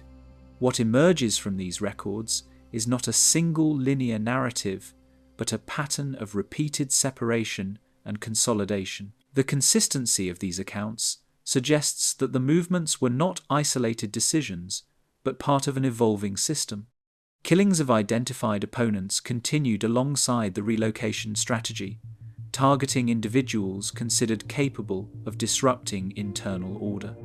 These actions were described in later testimony through terms associated with enforcement and security rather than personal conflict. The selection of targets reflected concerns over resistance, influence, and access to weapons. Within the isolated system, removal of perceived threats became integrated into broader structural control. Weapon possession among survivors became an increasingly decisive factor in determining who retained safety within the camps. Arms salvaged from the Batavia or carried ashore during initial survival now held significance beyond their practical use. Those who controlled weapons held not only defensive capability, but also influence over movement and compliance. Control of force, even in limited quantities, reshaped internal relationships among survivors. Loyalty networks formed inside the enforcement group replaced earlier distinctions of shipboard rank or company hierarchy. Traditional structures associated with the Dutch East India Company had limited relevance in the absence of a functioning vessel or external command. In their place, new associations formed based on trust, participation in enforcement, and alignment with emerging authority. These networks operated with increasing cohesion as isolation persisted. Operational authority condensed into a small inner circle, capable of issuing and carrying out decisions without wider consultation. Decision-making became increasingly centralized within this group, reducing the need for broader deliberation among survivors. This concentration of authority allowed for the rapid implementation of actions within the fragmented island environment. The system functioned through execution rather than discussion. Repeated application of removal and separation measures gradually replaced earlier ideas of collective survival. The original expectation of shared endurance among shipwreck survivors was progressively replaced by structured differentiation of roles and outcomes. As these measures continued, survival ceased to be uniformly distributed across the population. Instead, it became increasingly determined by position within the evolving system. Communication breakdown between island groups prevented any shared awareness of the full scope of unfolding actions. The physical separation of camps, combined with limited signaling capability, ensured that no comprehensive understanding developed among survivors. Each group interpreted conditions based on partial observation and local experience. This fragmentation of awareness reinforced the autonomy of individual camps. Isolation ensured that no coordinated response could form among dispersed survivors, even as conditions deteriorated. Without unified knowledge or communication, the ability to organize collective resistance diminished significantly. The structure that emerged did not require active suppression of opposition at every point. Distance and separation achieved much of that effect. Over time, fragmentation itself became a stabilizing factor for internal control. The internal system of control continued functioning without external interruption, reinforcing its own procedures through repetition. Actions initially justified through necessity became embedded within the operational rhythm of the camp structure. Each repetition reduced reliance on initial justification, replacing it with procedural expectation. In isolation, systems evolve not through innovation, but through repetition under unchanged conditions. The structure that had formed in isolation now operated beyond the limits of its original purpose. Fear as a tool of control. Certainty no longer existed in a form that survivors on the Houtman Abrolhos could consistently rely upon. The aftermath of the wreck of the Batavia had already stripped the environment of stability, but what followed was a more subtle erosion, where understanding itself became uneven and dependent on fragmentary information. Without consistent reference points, survivors were left interpreting their situation through partial visibility and incomplete accounts that shifted depending on who relayed them. Information reaching the scattered camps arrived in fragments that could not be fully verified. Reports of movement, punishment, or distribution rarely arrived in complete form, and each retelling introduced variation. In isolated conditions, even minor inconsistencies grow in significance, as there is no central authority to reconcile differences. Over time, the difference between what occurred and what was believed to have occurred narrowed into a single uncertain narrative. The connection between islands fractured into partial exchanges that left most groups operating on an incomplete understanding. The geography of the Abrolhos ensured that contact between camps was irregular and dependent on limited crossings between reefs and channels. Messages, when they did arrive, were often delayed, indirect, or filtered through multiple intermediaries. As a result, No group possessed a complete picture of events unfolding across the entire survivor population.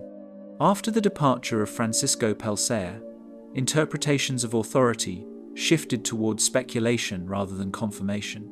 His absence removed the last universally recognized point of command, leaving survivors to interpret leadership through proximity and immediate influence rather than formal structure. In such environments, authority is no longer inherited or assigned. It is inferred from what can be observed locally, even when the broader context is missing. Limited awareness of conditions elsewhere led survivors to adjust behavior based on possibility rather than certainty. When knowledge is partial, imagination fills the gaps, and imagined consequences begin to influence real decisions. On the islands, this meant that individuals often acted not in response to direct instruction, but in anticipation of what they believed might happen elsewhere in the camp system. Over time, anticipation itself became a governing force. Control of space within the camps increasingly depended on what could be seen, while much more remained unseen. Physical visibility determined security, movement, and interaction, while unseen events carried equal or greater psychological weight due to uncertainty. In environments shaped by fragmentation, what is not witnessed often exerts stronger influence than what is directly observed. Events reported between groups changed meaning as they passed through multiple layers of retelling. Each transfer of information introduced interpretation, omission, or emphasis, gradually transforming accounts into uncertain reconstructions. In the absence of verification, repetition replaced confirmation, and repeated stories began to function as perceived truth regardless of accuracy.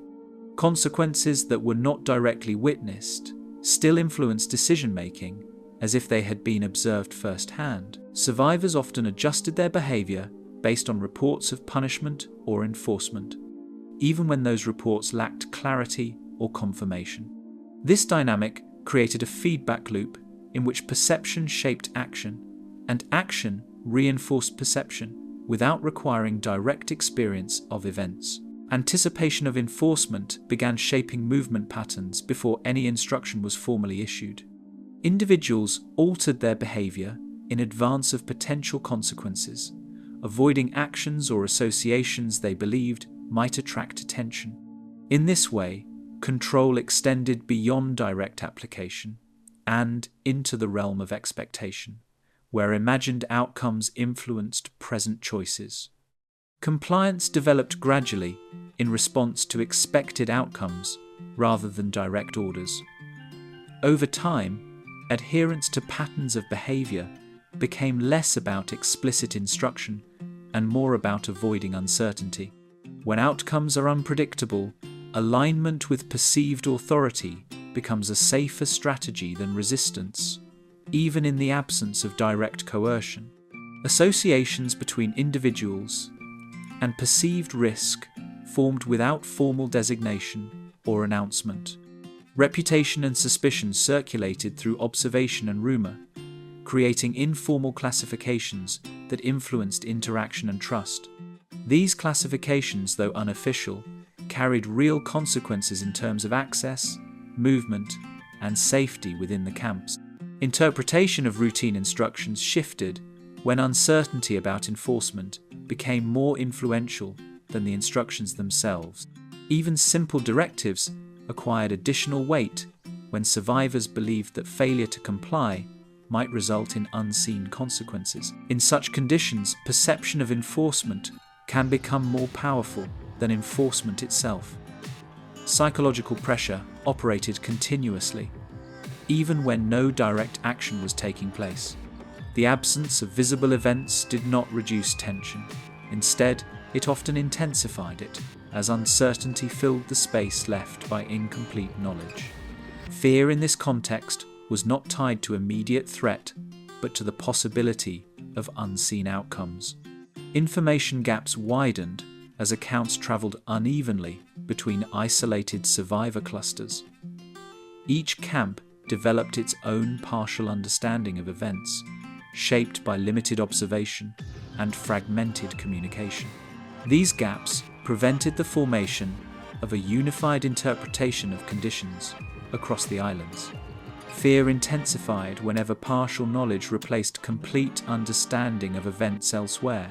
The inability to confirm what was happening in other camps meant that survivors often relied on worst-case interpretations. In environments like this, uncertainty does not merely obscure reality. It actively reshapes it.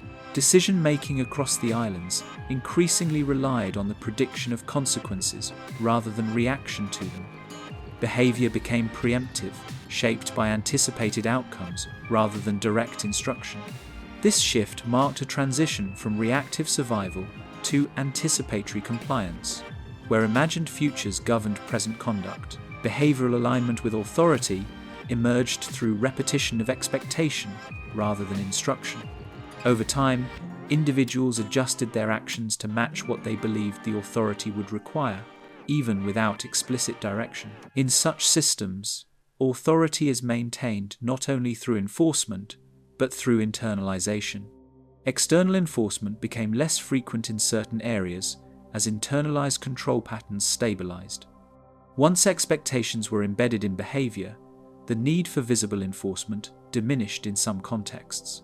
This created the appearance of stability, even as the underlying structure remained dependent on fear and uncertainty. What stabilized across the islands was not knowledge of control, but the expectation that control would always be present.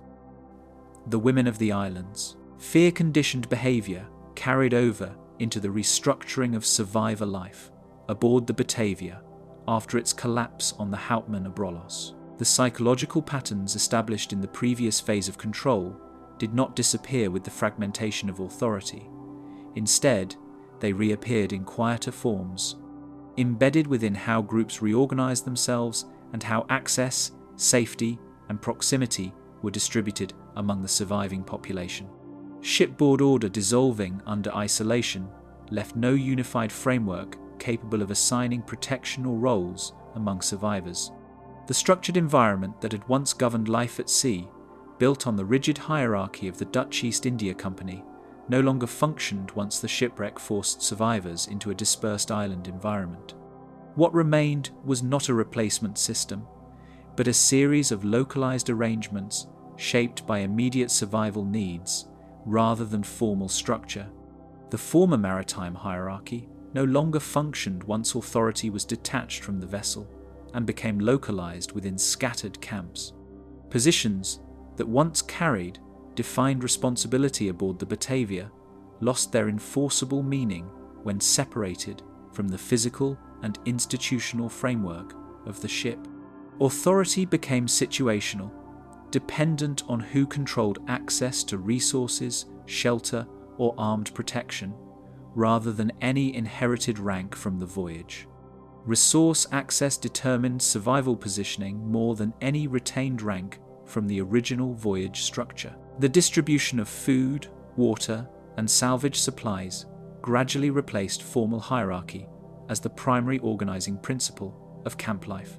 Individuals who could influence or regulate access to these essentials naturally occupied central positions within the evolving social order, while others were positioned at its margins regardless of their former status.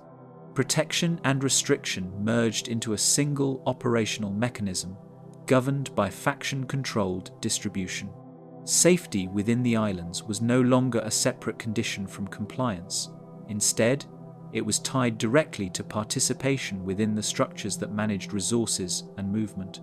Those outside these systems experienced both physical vulnerability and reduced access to essential supplies, reinforcing dependency on the groups in control. Separation from armed groups placed unaligned survivors into dependency networks shaped by necessity rather than choice.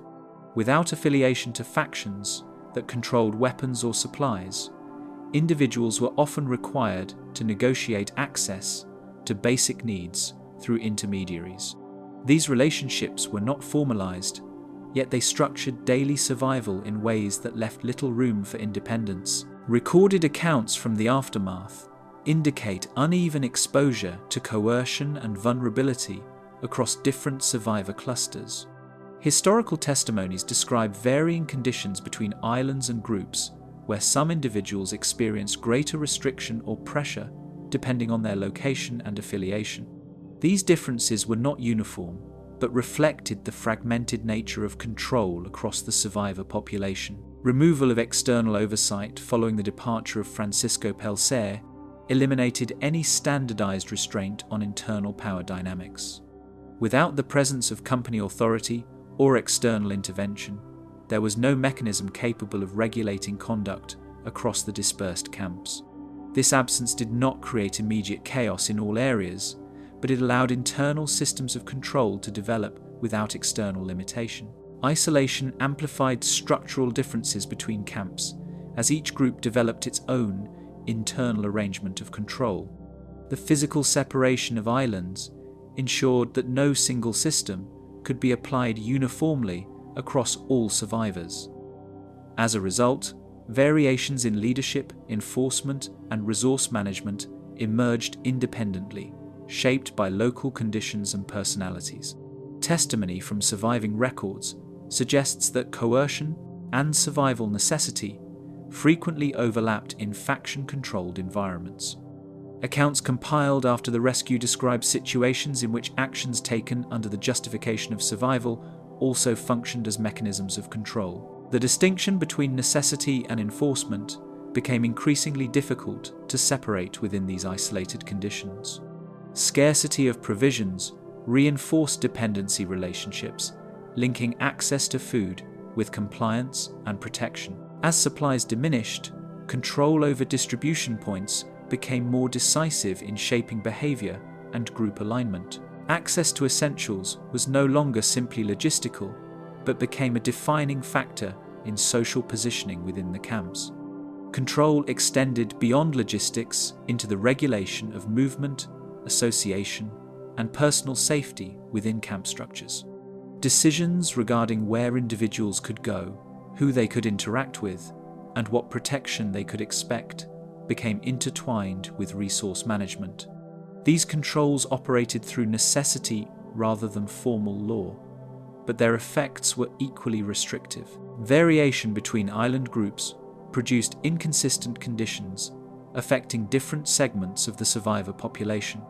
Some groups experienced tighter organization under faction leadership, while others remained more fragmented or loosely structured.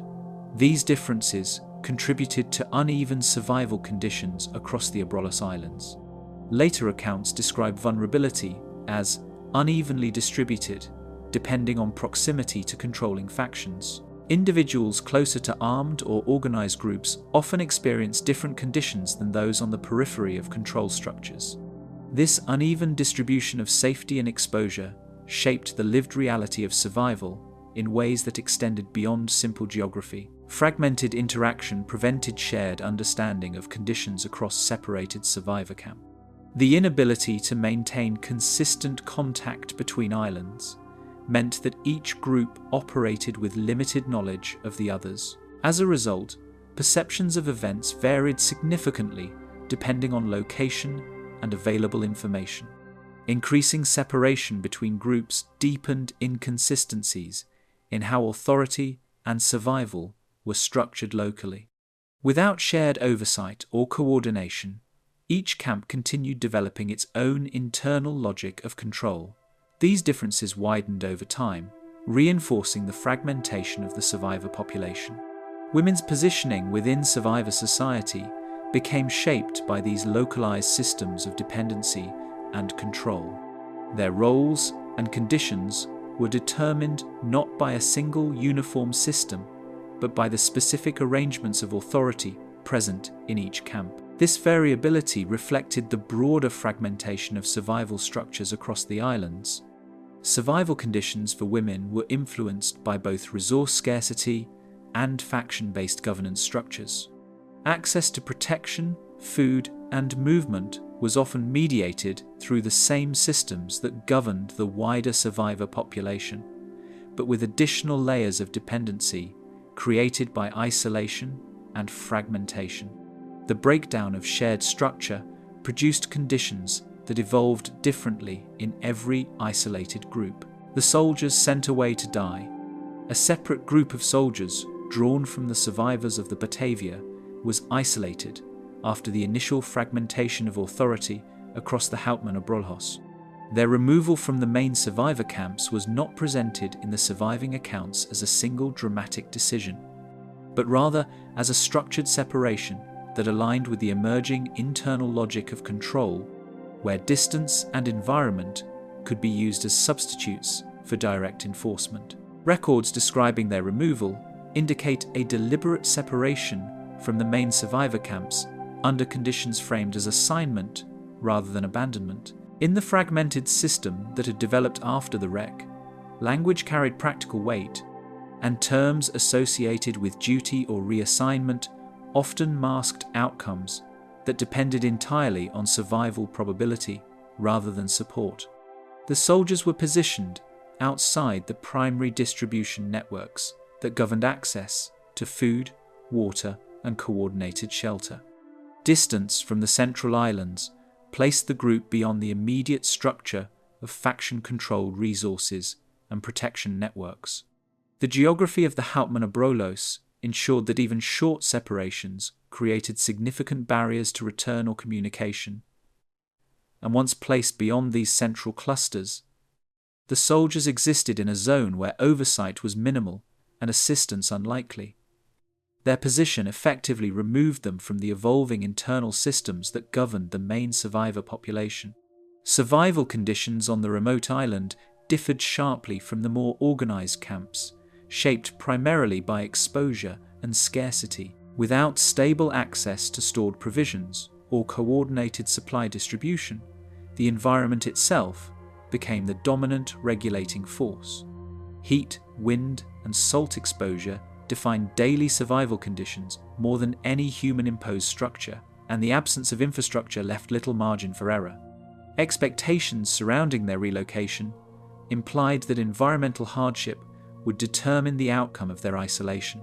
Within the broader survivor system, isolation had already become associated with attrition, and separation from controlled camps was often functionally equivalent to removal from survival networks. The soldiers were placed into conditions where endurance depended almost entirely on existing skill, adaptation, and limited initial resources.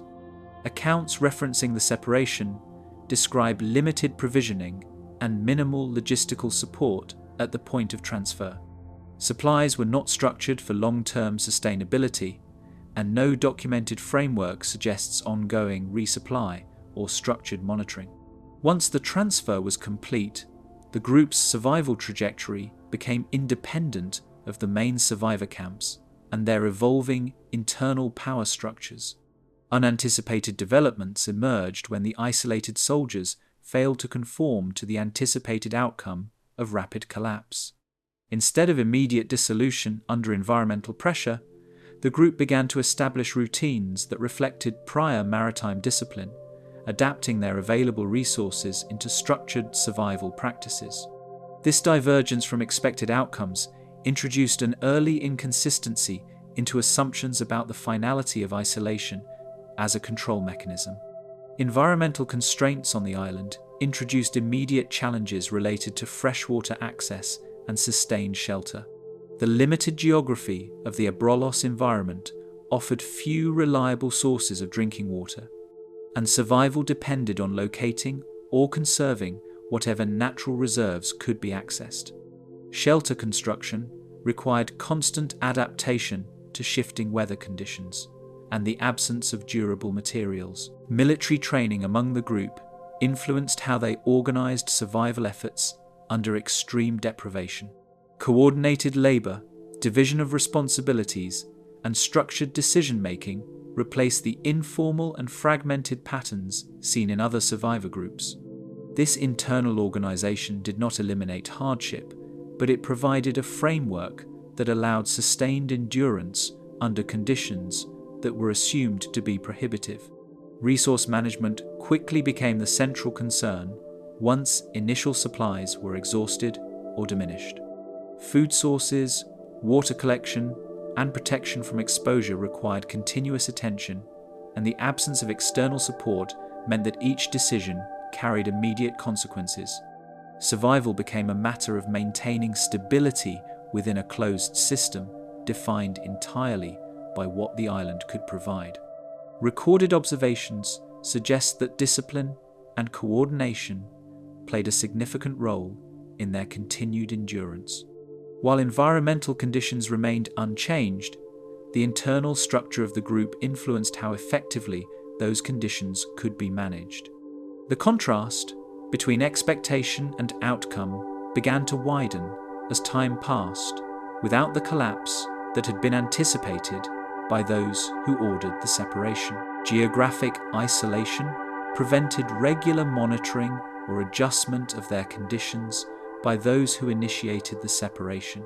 Once removed from direct oversight, the soldiers existed in a condition where their status could only be inferred rather than confirmed. This lack of feedback created uncertainty within the broader survivor system, which had initially assumed predictable outcomes from controlled isolation. Survival outcomes began diverging from expectations established within the central survivor camps. Reports circulating among the remaining groups could not fully account for the persistence of the isolated soldiers, and the absence of verified information allowed speculation to replace certainty. Over time, this divergence became a point of structural inconsistency within the broader logic of control. The absence of direct oversight allowed conditions on the island to evolve independently from faction-controlled systems. Without external intervention, the isolated group developed its own internal equilibrium, shaped by necessity rather than imposed hierarchy. This autonomy was not designed or intended, but emerged as a consequence of separation and endurance. Comparative accounts from the main survivor population later noted uncertainty regarding the status of the isolated group. The lack of clear information created a gap between expectation and observable reality, and this gap persisted without resolution during the period of isolation.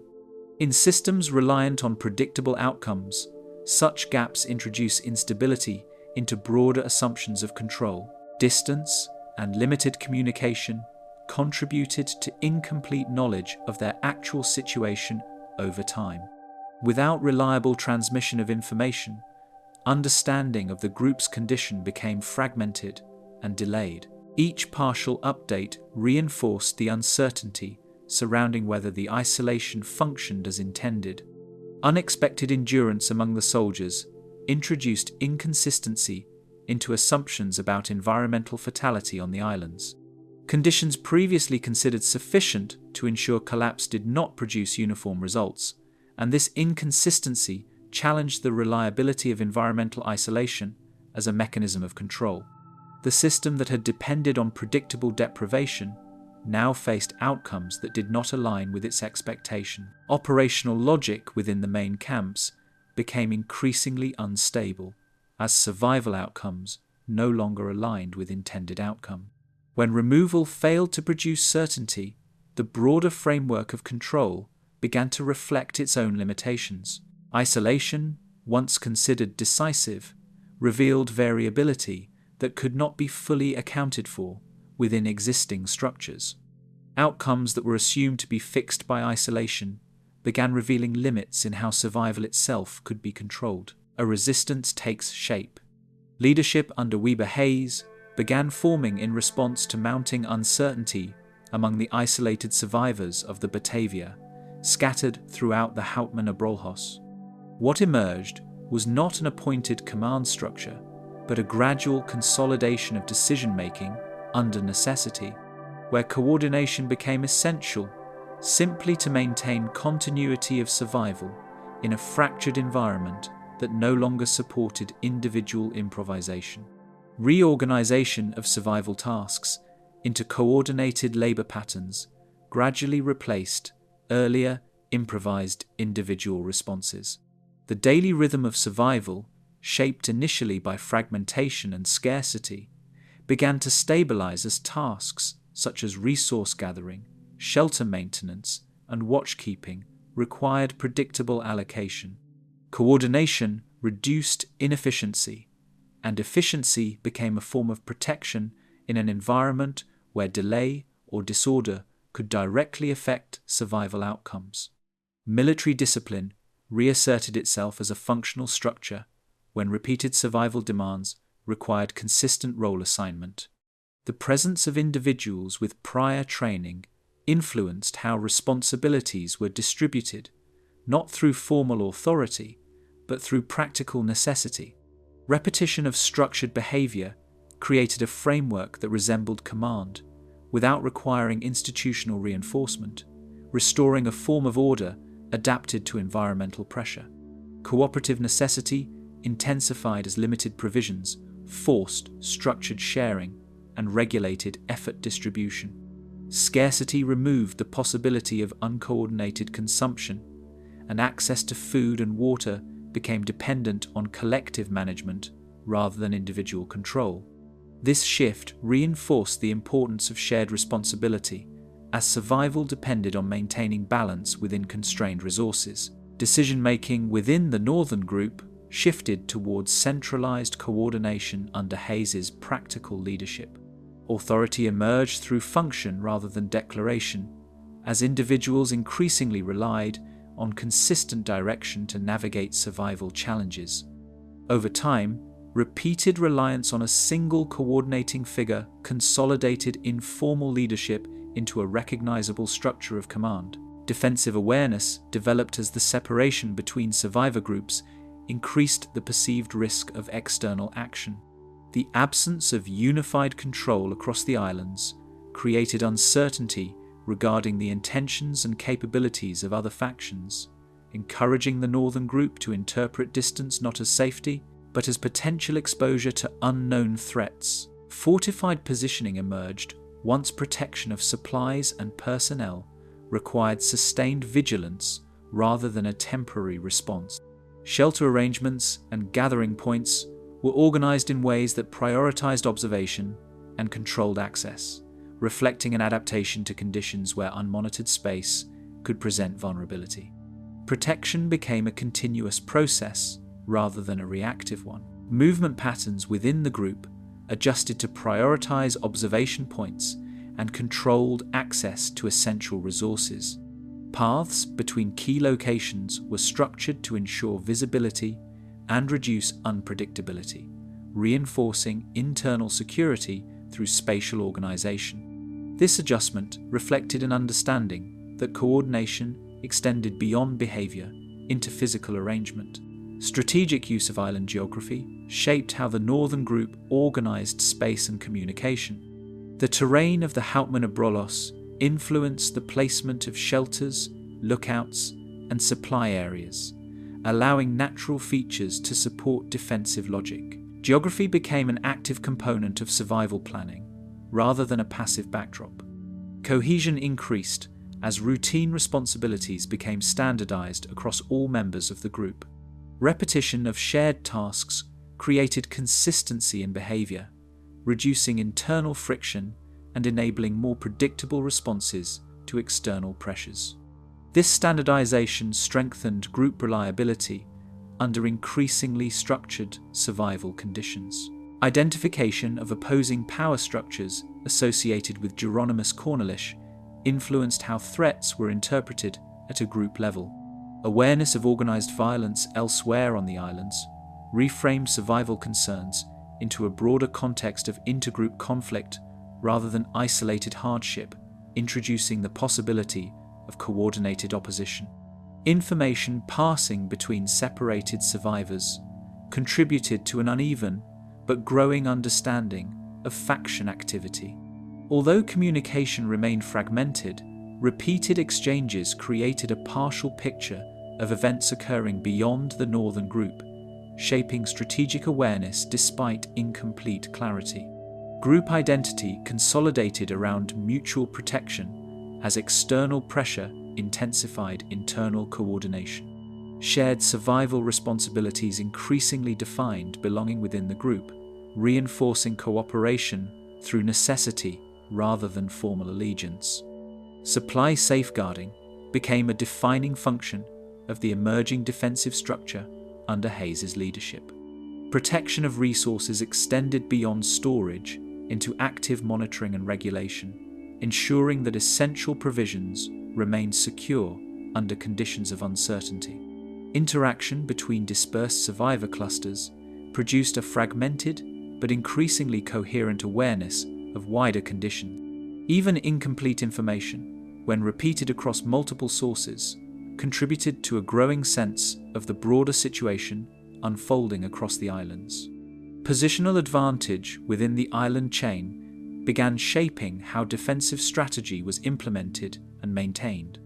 Natural isolation and terrain features provided structural benefits that supported surveillance and early response, allowing the group to anticipate potential movement from opposing factions. Internal coordination mechanisms distinguished the northern group from other survivor formations developing across the islands.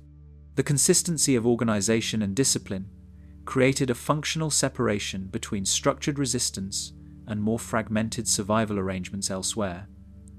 Preparation for confrontation evolved as protective systems became more structured and consistently maintained. Defensive readiness shifted from temporary arrangements into sustained operational behavior, reflecting the expectation that contact with opposing groups was increasingly likely.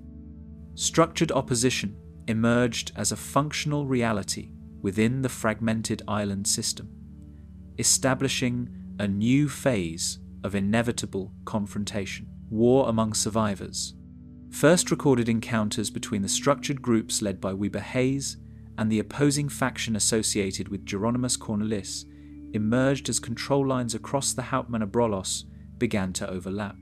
The separation that had previously defined survival zones collapsed into proximity, and proximity introduced the first conditions in which organized groups could no longer avoid direct awareness of one another's movements. Movement between camps revealed that previously separated survivor zones were no longer functioning as isolated systems, but as intersecting operational spaces.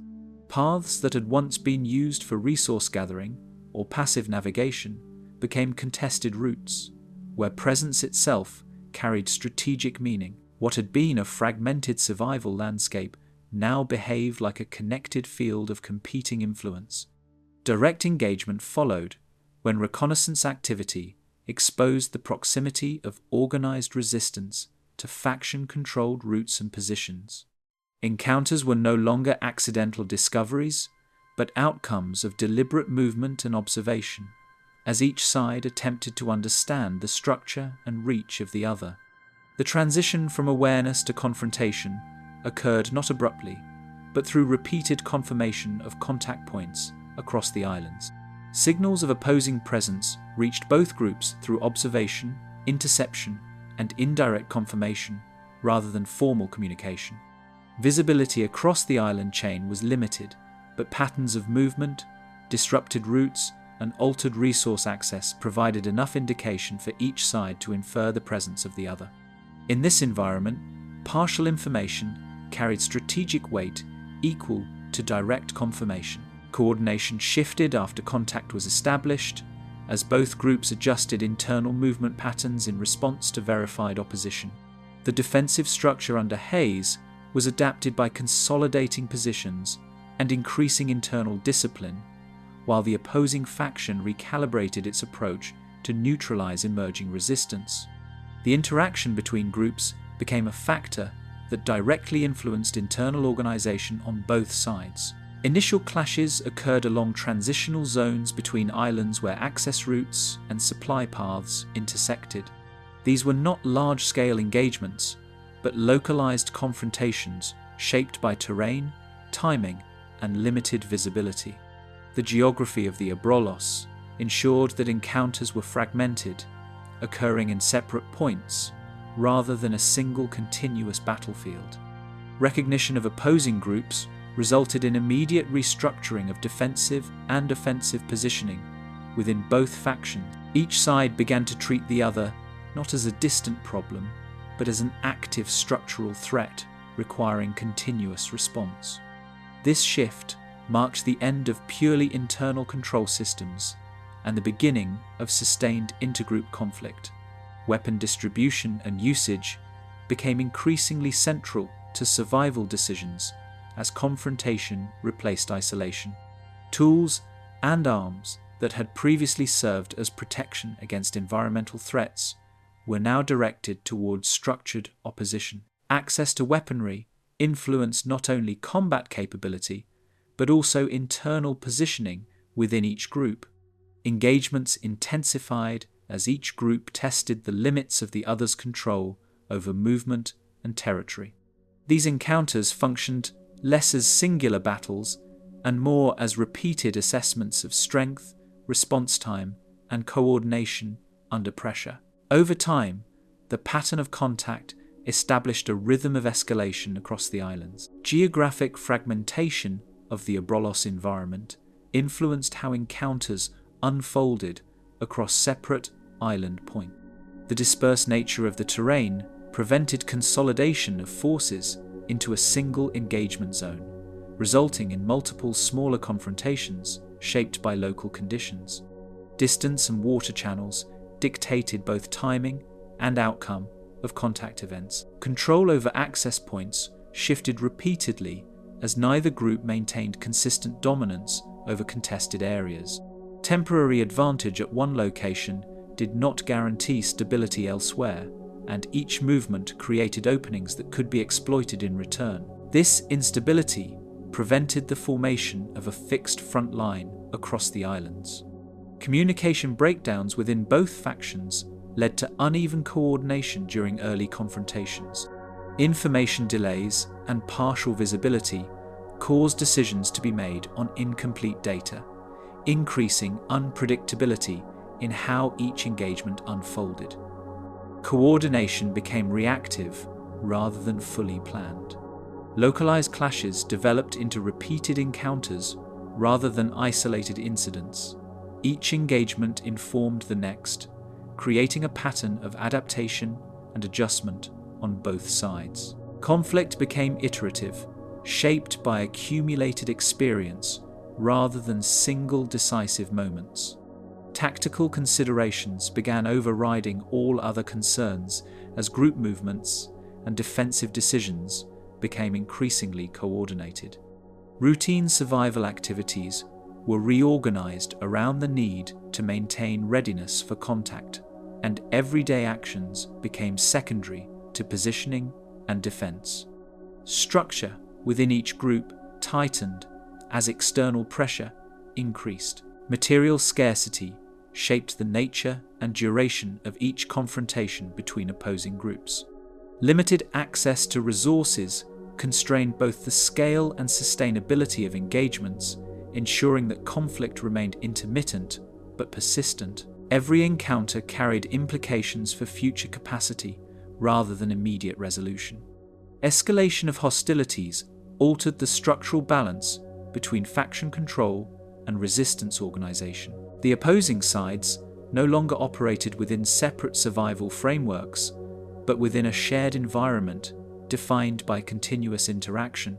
This interaction gradually replaced isolation as the defining condition of existence on the islands. Territorial instability expanded as neither side could fully secure all contested zones. Control shifted dynamically depending on movement, timing, and localized strength, preventing long-term consolidation. The islands functioned increasingly as a fluid environment of shifting influence rather than fixed occupation. Sustained confrontation transformed life on the islands into an ongoing struggle between organized systems that could no longer remain separated. The return of Pelsar. In the months after the Batavia vanished into the Indian Ocean in 1629, uncertainty in the Dutch East India Company's network of maritime routes slowly hardened into an assumption of total loss, until Francisco Pelsar returned from Batavia with a rescue vessel and a record of events that would fracture that assumption into something far more difficult to comprehend. When Pelsar had originally left the wreck site, it was under conditions shaped by urgency rather than certainty, with a small group of survivors entrusted to his leadership, while he sailed for the Dutch settlement in Batavia to request immediate assistance. a journey that forced him to leave behind not only wreckage and scattered bodies across the islands of the Houtman Abrolhos, but also a colony of stranded passengers whose fate he could not predict. His return was not swift in the abstract sense, yet in historical terms it arrived with a suddenness that amplified its impact, as the Serdam, the vessel dispatched under VOC authority, carried him back toward the same low coral islands where the Batavia had broken apart on hidden reefs months earlier. As the Serdam approached the archipelago, there was no immediate indication of the internal collapse that had taken place among the survivors. Only the same barren outlines of islands that had once seemed merely hostile and remote, now carrying an additional weight of silence that would only become legible upon closer contact. The crew's first impressions were shaped by absence rather than presence, with no orderly signals of distress and no visible remnants of structured survival, only irregular movement along the shorelines that suggested fragmentation rather than cohesion. What Pelsar and his men were about to encounter had not simply been shipwreck survival in its most extreme form, but a breakdown of authority so complete that it had transformed the islands into a landscape marked by deliberate violence. The moment of recognition unfolded gradually rather than as a single revelation, as small boats were sent ashore and contact was made with survivors whose physical condition alone reflected prolonged deprivation, yet whose accounts quickly introduced a second layer of disorder that could not be explained by starvation or isolation alone.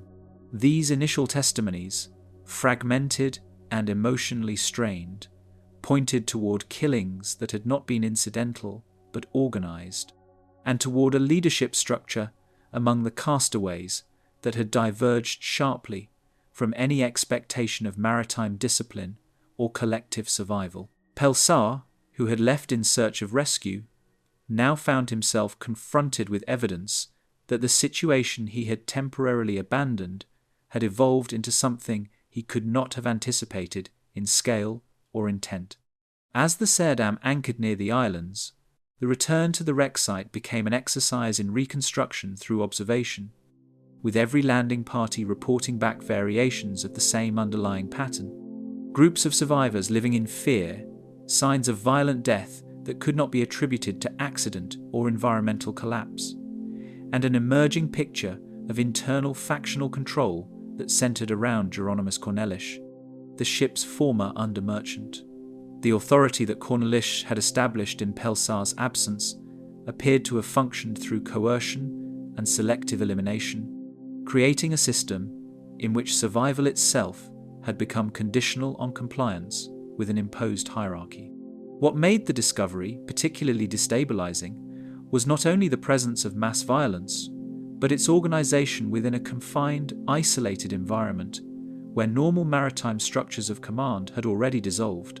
Survivors described movements between islands that were governed not by coordinated rescue efforts, but by shifting control of resources and manpower, with certain locations becoming sites of containment rather than refuge. The return of Pelsar did not immediately restore order, because order itself had been redefined in his absence by those who had assumed control of the stranded population. As more survivors were brought aboard and interrogated, the scope of what had occurred expanded in a manner that resisted immediate comprehension, with accounts converging on repeated acts of murder carried out under the authority of Cornelish and enforced by a small group of armed followers who had taken advantage of the absence of formal oversight. The figure that emerged from these testimonies was not merely that of a mutinous subordinate, but of someone who had actively structured a parallel regime within the wreckage of the Batavia, treating the survivors not as fellow castaways, but as a controlled population, subject to elimination when deemed unnecessary or threatening.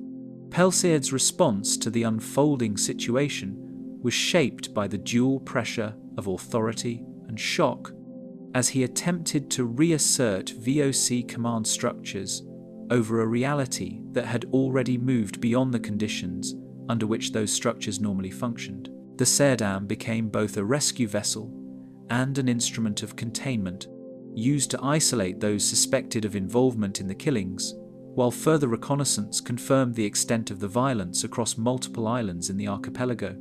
Each discovery reinforced the sense that the wreck had not merely produced survivors, but had become a site of sustained internal conflict that extended far beyond the initial disaster. The confrontation with Cornelish himself, when it eventually occurred, did not take place as a dramatic singular event, but as part of a broader collapse of the mutineers' control in the face of returning authority and organized resistance from remaining loyal survivors.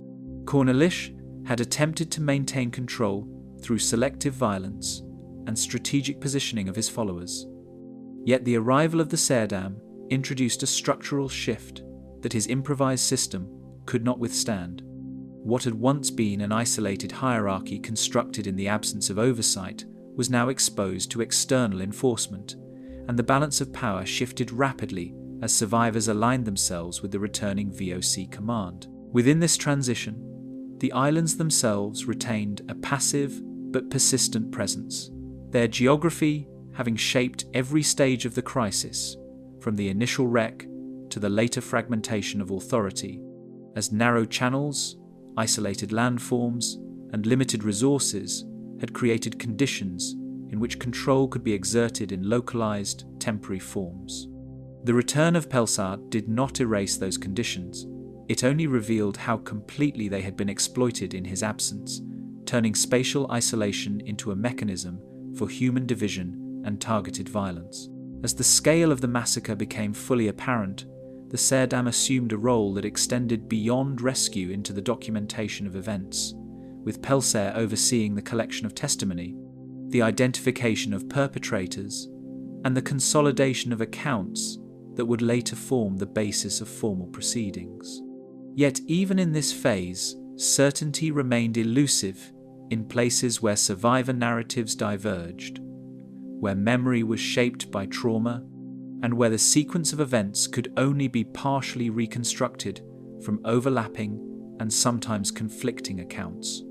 The return journey had not simply recovered survivors, it had reopened a record of actions that would resist full closure. By the time the Serdam prepared to leave the archipelago, the islands that had once represented a navigational hazard on a trade route had become something far more difficult to categorize within the administrative logic of the Dutch East India Company, marked not only by shipwreck, but by the deliberate restructuring of human relations under extreme isolation.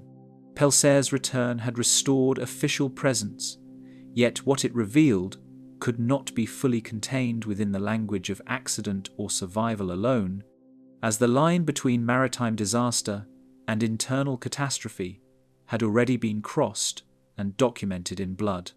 As the vessel turned away from the Houtman Abrolhos, carrying survivors, prisoners, and records of testimony back toward Batavia, the full consequences of what had been uncovered remained unresolved, suspended between legal judgment and historical incomprehension. The arrival of judgment would follow, but not without distance, delay, and the weight of what had already been seen, justice on the edge of the world. With confirmation of the scale of violence already established aboard the returning vessel, formal authority shifted from discovery into enforcement without delay or ceremonial transition. What had begun as a process of gathering fragmented testimony among survivors now became a structured operation of control, as the Dutch East India Company's command in Batavia assumed direct oversight of the situation and ordered that the accused and the witnesses be separated into strict custody. The islands, already stripped of any functioning maritime order, were converted into a temporary jurisdiction where distance from established courts forced justice into a compressed and improvised form shaped as much by geography as by law.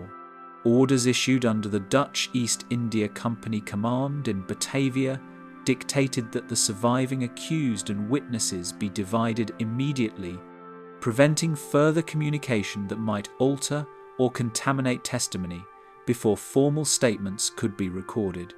This separation was not framed as punishment, but as a procedural necessity, reflecting the company's need to stabilize an evidentiary record in an environment where time, isolation, and uncertainty could easily distort recollection.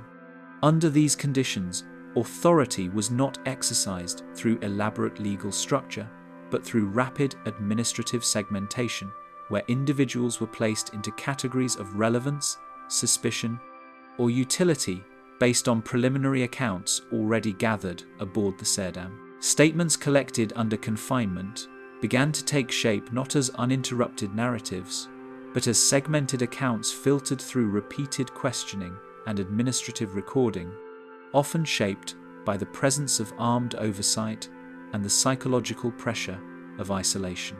Survivors described sequences of events that overlapped but rarely aligned perfectly, with each retelling introducing slight variations in timing, motive, or sequence, forcing company officials to rely on comparison rather than singular testimony. Within this environment, confession was less an act of voluntary disclosure than a procedural outcome, produced through structured interrogation that aimed to stabilize a coherent sequence of events from fragments of fear, exhaustion, and competing memory. Determinations of responsibility emerged through a process that relied less on conventional courtroom procedure than on accumulated testimony compiled within constrained physical and temporal limits. On the islands themselves, there was no sustained judicial infrastructure capable of replicating metropolitan legal standards, and instead, authority was exercised through assembled findings that prioritized clarity of culpability over exhaustive examination. Hieronymus Cornelish and those associated with his leadership were identified not through a single decisive trial, but through layered attribution, built from overlapping statements, material evidence from the wreckage sites, and the observed condition of survivors across multiple islands in the archipelago. Carrying out sentences proceeded under conditions shaped by maritime isolation, where enforcement replaced prolonged detention due to the impossibility of sustained custody and the risk of further instability among the remaining castaways. The execution of justice was therefore not staged as a prolonged judicial sequence, but enacted as a series of administrative conclusions, each one following directly from the classification of individuals as either complicit in organized violence or peripheral to it. The physical environment of the islands, lacking secure holding facilities and permanent oversight, dictated that final decisions be implemented with immediacy, reinforcing the sense that legal resolution and logistical limitation were inseparable. Within this constrained framework, punishment was carried out in a manner that reflected both the urgency of reasserting authority and the necessity of preventing further breakdown among survivors who remained on the island. The presence of company officers and armed crews ensured that resistance was limited, yet the psychological atmosphere remained unstable, shaped by proximity to the sites of earlier violence and the visible remnants of the wrecked Batavia. Each enforcement action reinforced the re-establishment of order, but it also underscored how completely that order had already been disrupted, revealing that justice in such a location functioned less as restoration and more as containment of an already concluded collapse. Residual inconsistencies within survivor accounts remained archived without resolution, preserved alongside official determinations that prioritize closure over reconciliation of contradiction. Even as formal judgments were recorded and sentences executed, variations in testimony persisted in written reports, with some details aligning across multiple accounts, while others diverged in ways that could not be fully reconciled within the administrative record. These discrepancies were not treated as obstacles to justice, but as secondary concerns, noted and preserved without further attempt at synthesis, leaving portions of the event suspended between documentation and uncertainty. By the time formal proceedings on the islands were concluded, the structure of authority had already begun to shift back toward maritime departure, with the Serdam and accompanying vessels preparing to leave behind a landscape that had functioned briefly as a site of extraordinary legal compression. What remained was not a restored environment, but a marked location in which violence, judgment, and administrative action had been concentrated into a short span of time under extreme isolation, producing a record that would travel back to Batavia more fully than the physical space could contain. Long after the records were sealed and the ships departed, the islands continued to hold evidence that no written judgment could fully contain. The fate of Jeronimus Cornelish. Once formal proceedings reached their conclusion and an immediate administrative explanation was no longer required, attention inevitably narrowed toward the figure whose actions had shaped the entire collapse. In the absence of active judgment, the narrative of the Batavia disaster began to concentrate around Jeronimus Cornelish, not as one participant among many, but as the central reference point through which disorder, command, and violence were retroactively interpreted. The shift was subtle in structure, but decisive in effect, as the broader machinery of justice gave way to a more focused effort to understand how such a system of control had formed in the first place. Once restrained and removed from the environment where his influence had expanded unchecked, Jeronimus Cornelish existed only within the limits imposed by custody and observation. The spatial and psychological reversal was absolute, as the same isolation that had once enabled his authority over scattered survivors now functioned as containment, stripping away the conditions that had allowed his leadership to develop. Within confinement, he no longer occupied a position of command, but became an object of controlled scrutiny, his movements, statements, and silences, all filtered through the presence of company oversight. Under repeated questioning aboard company vessels and temporary island encampments, his words became fragments of record, shaped as much by interrogation structure as by voluntary explanation. The process of documentation transformed speech into material evidence, breaking narrative continuity into segmented responses recorded by officials tasked with preserving clarity in a situation already marked by contradiction. What emerged was not a single coherent account, but a series of partial articulations, each influenced by the framing of questions and the conditions under which they were asked, leaving gaps that could be filled only through interpretation rather than direct testimony. Years before the Batavia departed from the Dutch Republic, Cornelish had been documented in Haarlem as a trained apothecary whose later commercial associations placed him within VOC maritime operations.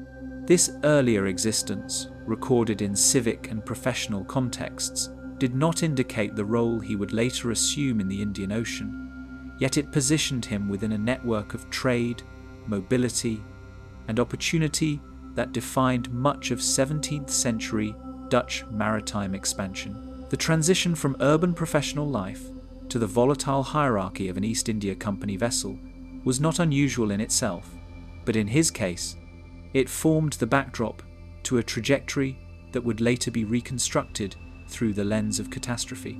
Surviving accounts and company records present divergent attempts to define his motives, ranging from opportunistic mutiny to situational adaptation and premeditated intent.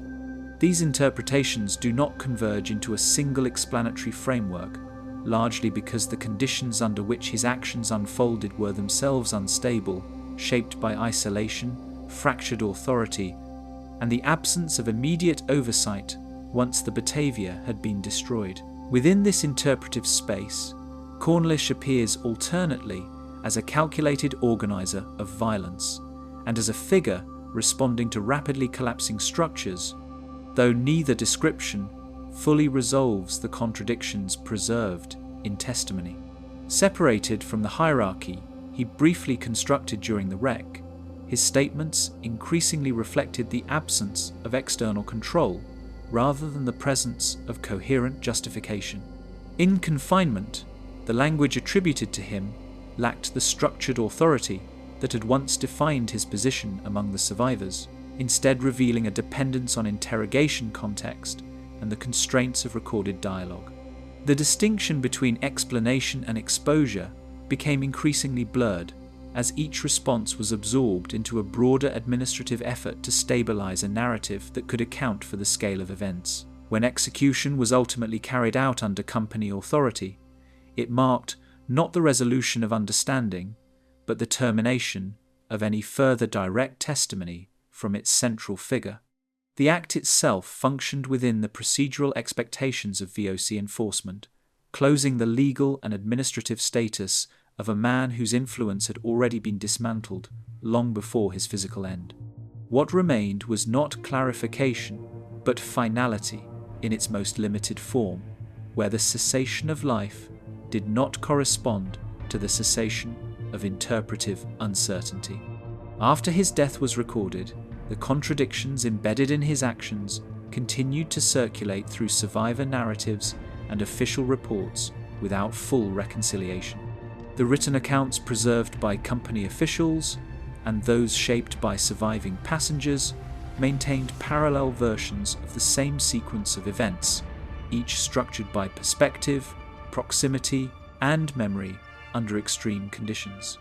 These discrepancies did not prevent the establishment of an official history, but they ensured that the internal logic of what occurred would remain partially unresolved within its own documentation. His absence did not resolve the questions left behind, and the silence that followed only deepened their uncertainty. Survivors and silence. Following the completion of formal proceedings and the final departure of authority from the islands, the remaining survivors were gradually gathered for transport away from the wreck site. The removal did not occur as a single coordinated evacuation, but as a sequence of organized transfers shaped by the limited capacity of vessels and the necessity of accounting for individuals whose roles during the crisis had already been categorized through earlier examinations. What remained on the islands was no longer a living structure of events, but a site already reduced to record, judgment, and material remnants of the Batavia's destruction. As the Ser Dam and accompanying vessels moved beyond the immediate reach of the Houtman Abrolhos, the physical distance from the islands introduced a new form of disconnection from events that had defined their survival. The low outlines of coral land gradually diminished into indistinct shapes before disappearing entirely, leaving behind only open water and the return of maritime routes that functioned according to established patterns of trade and navigation. Yet for those aboard, the transition did not restore normality. Instead, it created a widening gap between the structured world of shipping lanes and the fragmented sequence of experiences that could no longer be anchored to a single place. Within recorded depositions compiled during the return voyage, survivor accounts began to diverge in sequence and emphasis, producing parallel versions of the same events that resisted alignment. The process of documentation itself shaped these differences, as statements were taken under varying conditions of fatigue, interruption, and procedural necessity, with some accounts recorded in detail while others were reduced to abbreviated summaries. What emerged in the official logs was not a unified narrative, but a layered accumulation of perspectives, each reflecting proximity to different phases of the wreck and the internal collapse that followed. Upon arrival in Batavia, the collected statements were transferred into formal company archives, where they were organized according to procedural requirements rather than narrative continuity. Administrative handling prioritized classification of events and individuals over reconstruction of a single coherent sequence, resulting in documentation that preserved detail without resolving contradiction. In this archival form, the events of the Batavia ceased to exist as a lived continuum and instead became a structured but incomplete record distributed across multiple reports, testimonies, and official summaries. In multiple sections of the surviving documentation, gaps appear where testimony was either withheld, interrupted, or never recorded under conditions that prevented full articulation. These absences are not marked with explanation, yet their presence within the structure of the record is evident through abrupt transitions, missing sequences, and unresolved references to earlier statements.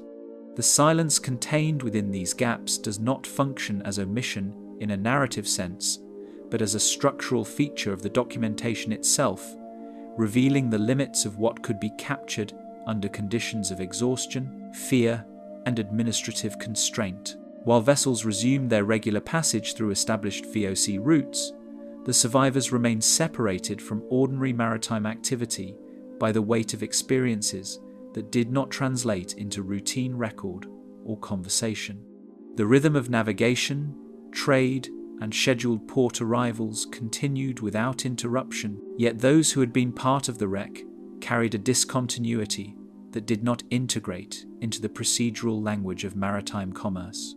Their presence within the returning fleet existed alongside normal operations without fully merging into them, creating a parallel layer of experience that was recorded but not absorbed.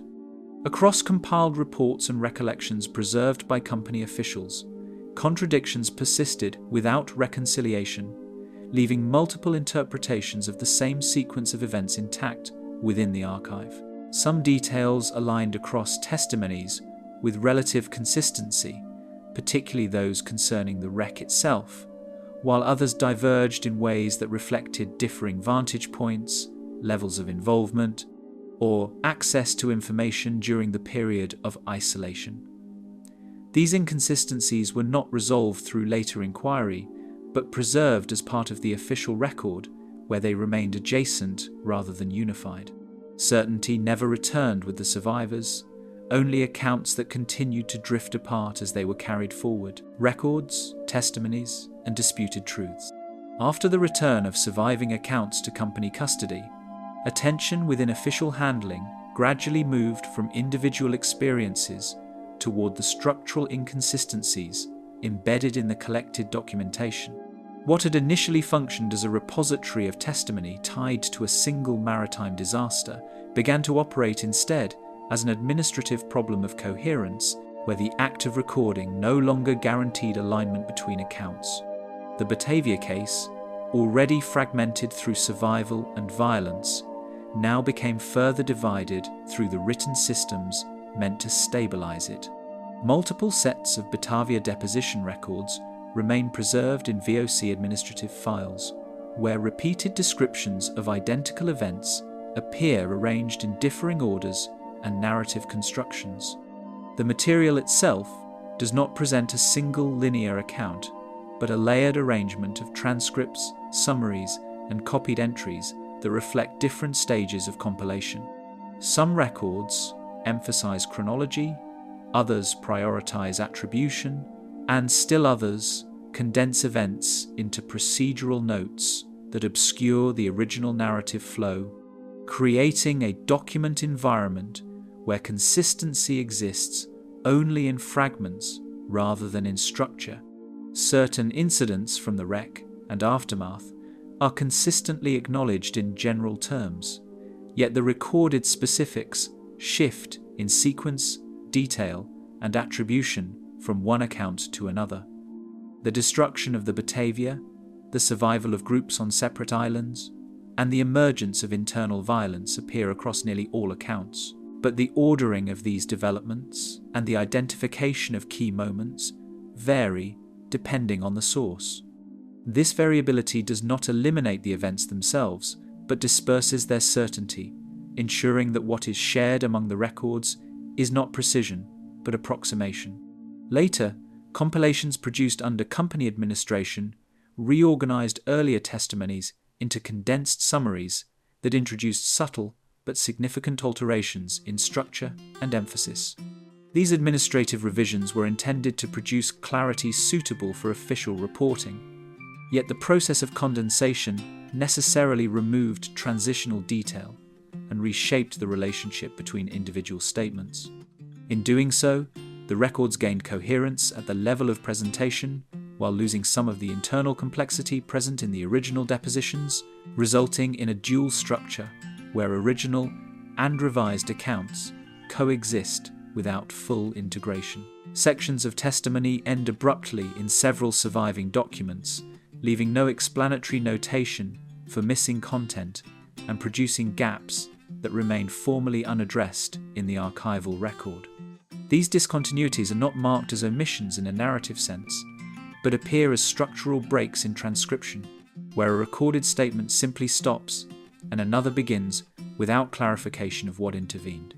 The absence of explanation transforms these gaps into part of the documentation's structure itself, suggesting not only loss of information, but the limits of what could be captured under the conditions in which the records were created. Revisions made in subsequent administrative reviews reveal gradual changes in phrasing and emphasis, indicating that the interpretation of events shifted as additional material was incorporated. These shifts do not rewrite the core framework of the disaster, but adjust its internal weighting, altering how responsibility, sequence, and causation are distributed across the written record.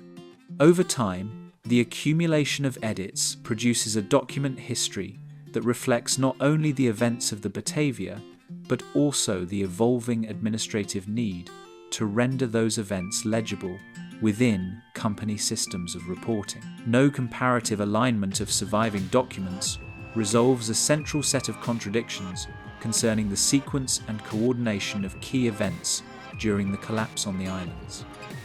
Attempts to reconcile these differences produce partial overlaps but never complete convergence, leaving certain aspects of timing and interaction permanently unsettled within the archival record.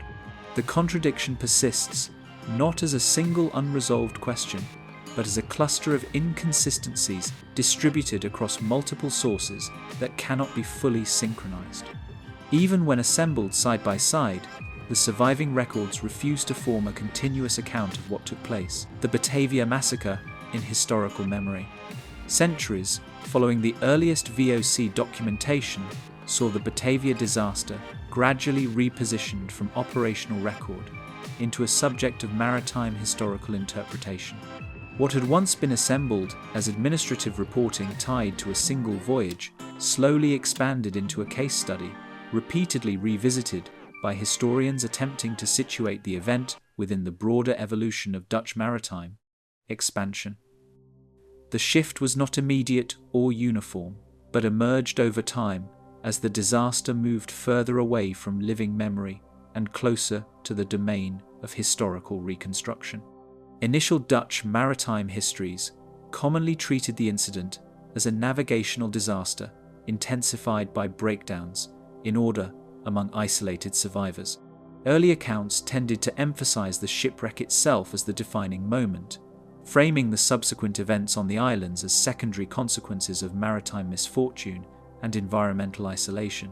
In this early interpretive stage, the focus remained largely anchored to the risks of navigation, reef systems, and the operational vulnerabilities of long-distance VOC voyages, with internal violence presented as an extension of extreme conditions rather than a separate historical problem.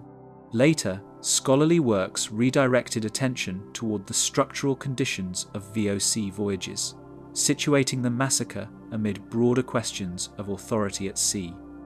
The Batavia incident began to appear not only as a singular tragedy, but also as an example of how hierarchical command systems could fracture under isolation and distance from centralized oversight.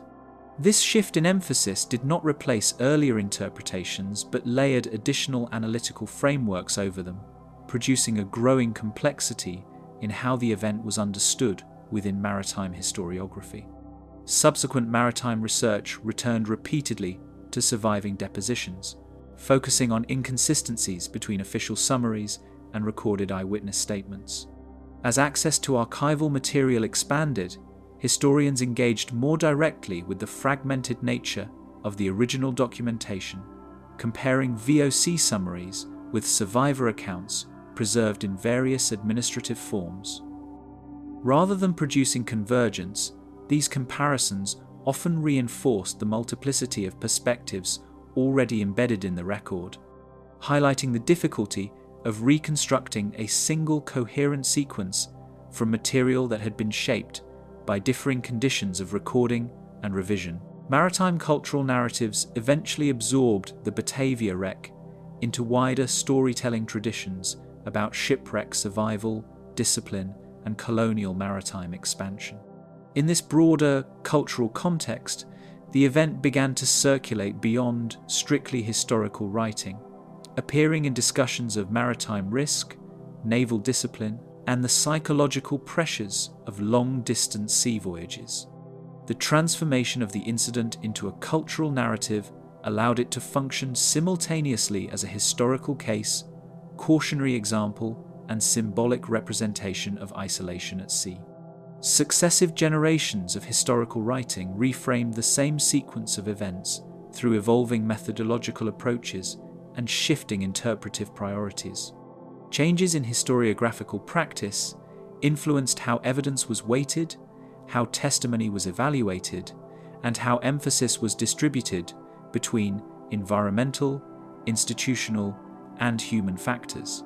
As a result, the Batavia disaster was repeatedly recontextualized, not through the discovery of new core facts, but through changes in the frameworks used to interpret existing ones. No historical framework has managed to fully reconcile the contradictions embedded in the event's recorded and interpreted forms. Despite extensive analysis and repeated engagement with both primary and secondary sources, certain structural inconsistencies persist across accounts, particularly in the relationship between official documentation and survivor testimony. These unresolved tensions remain present not as gaps awaiting correction, but as enduring features of how the event has been transmitted through historical writing. Each reinterpretation reshapes the outline of the story, yet its center continues to resist stability. A colony built on violence.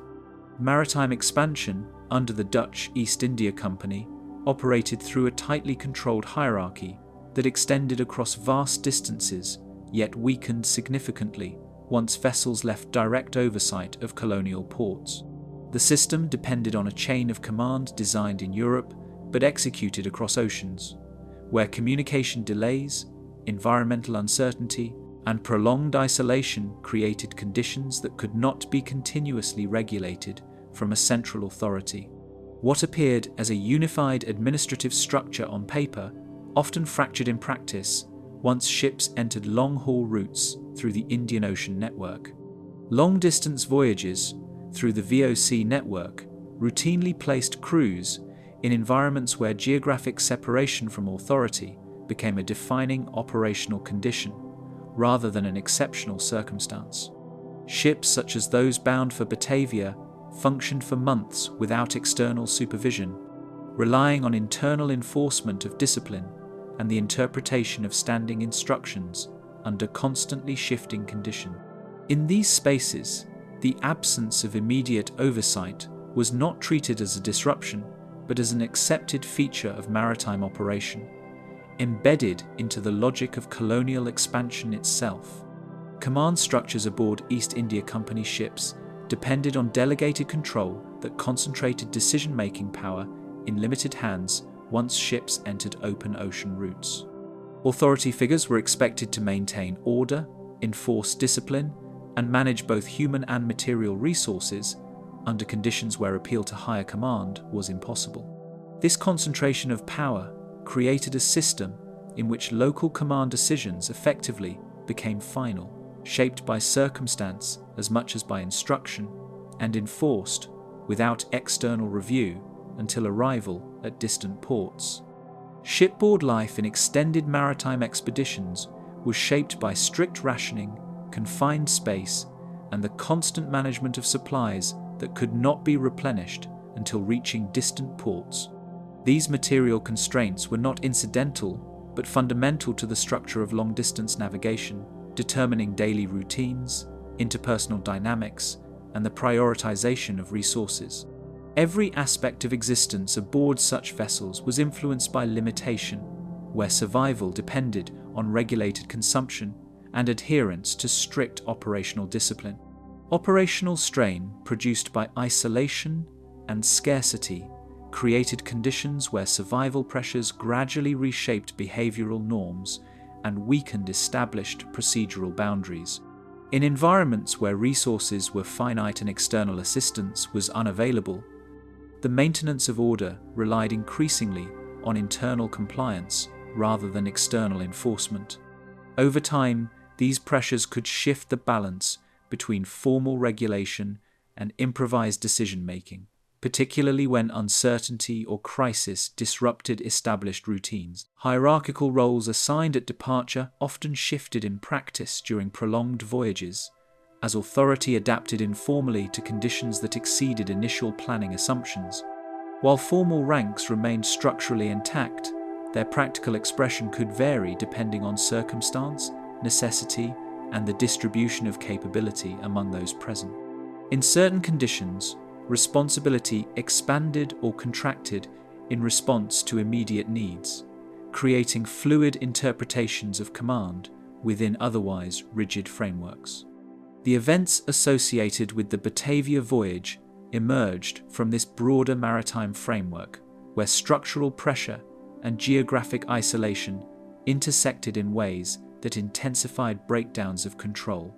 The shipwreck and subsequent fragmentation of authority did not occur in isolation from the system that produced the voyage itself, but within conditions already defined by distance, constraint, and delegated power. What unfolded on the Abrolhos Islands reflected not only the collapse of a single expedition, but also the limits of a maritime system operating under extreme spatial and administrative separation. No single voyage existed outside the system that made its outcomes possible. The islands that still hold the story. The shift away from structural interpretation leaves only geography, where the Hauptmann Abrolhos remains positioned in the eastern Indian Ocean as a low chain of coral islands exposed to wind and current. Removed from the layers of administrative records, survivor accounts, and historical reinterpretation, the archipelago exists in a state defined primarily by its physical relationship to surrounding waters, rather than by the events once associated with it.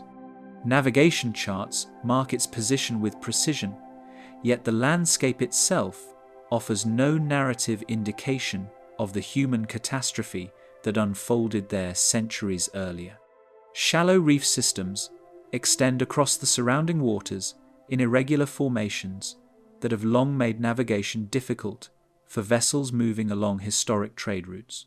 These submerged structures rise and fall with tidal movement, creating a fragmented seafloor that has historically posed a hazard to ships unfamiliar with the region's hidden contours. The same environmental conditions that contributed to maritime danger in earlier centuries remain present, unchanged in their physical logic, even as modern navigation systems now chart safe passage around them. Ocean currents continue to pass through the archipelago with minimal obstruction, shaping sandbanks and coral edges that slowly change without retaining any record of human activity. The movement of water across the reef system produces gradual shifts in the arrangement of sediment and coral growth, where change occurs continuously but without accumulation of memory. What once functioned as the stage for shipwreck and survival now persists as an environment governed entirely by natural processes that operate independently of historical interpretation. No permanent settlements remain on the outer islands associated with the Batavia wreck site, and the landscape presents no constructed markers that separate present conditions from historical events. The absence of built structures creates a terrain where time cannot be read through human intervention, leaving only environmental features to indicate continuity or change. In this setting, the distinction between past and present is not marked by physical preservation, but by the absence of anything capable of preserving it. Historical accounts accumulated over centuries describe violence, survival, and authority, yet the present view of the islands offers only exposed terrain and uninterrupted horizon lines. The written record situates the archipelago within a dense framework of maritime disaster, legal response, and historical interpretation. But none of these layers are visible in the physical landscape itself. What remains observable is only the interaction between light, water, and limestone formations that extend across the reef system without reference to the human events that once occurred there. Physical conditions of the reef system restrict what can be verified through direct observation, as erosion, shifting sands, and tidal movement continuously reshape identifiable traces. Any material remnants that may have once existed on or beneath the surface are subject to ongoing environmental transformation, where natural processes gradually obscure or disperse evidence over time. This constant alteration prevents the establishment of fixed points of reference within the landscape, reinforcing the separation between historical record and present geography. Even in contemporary maritime reference points, the location is defined more by navigational coordinates than by any recoverable continuity of the events once associated with it.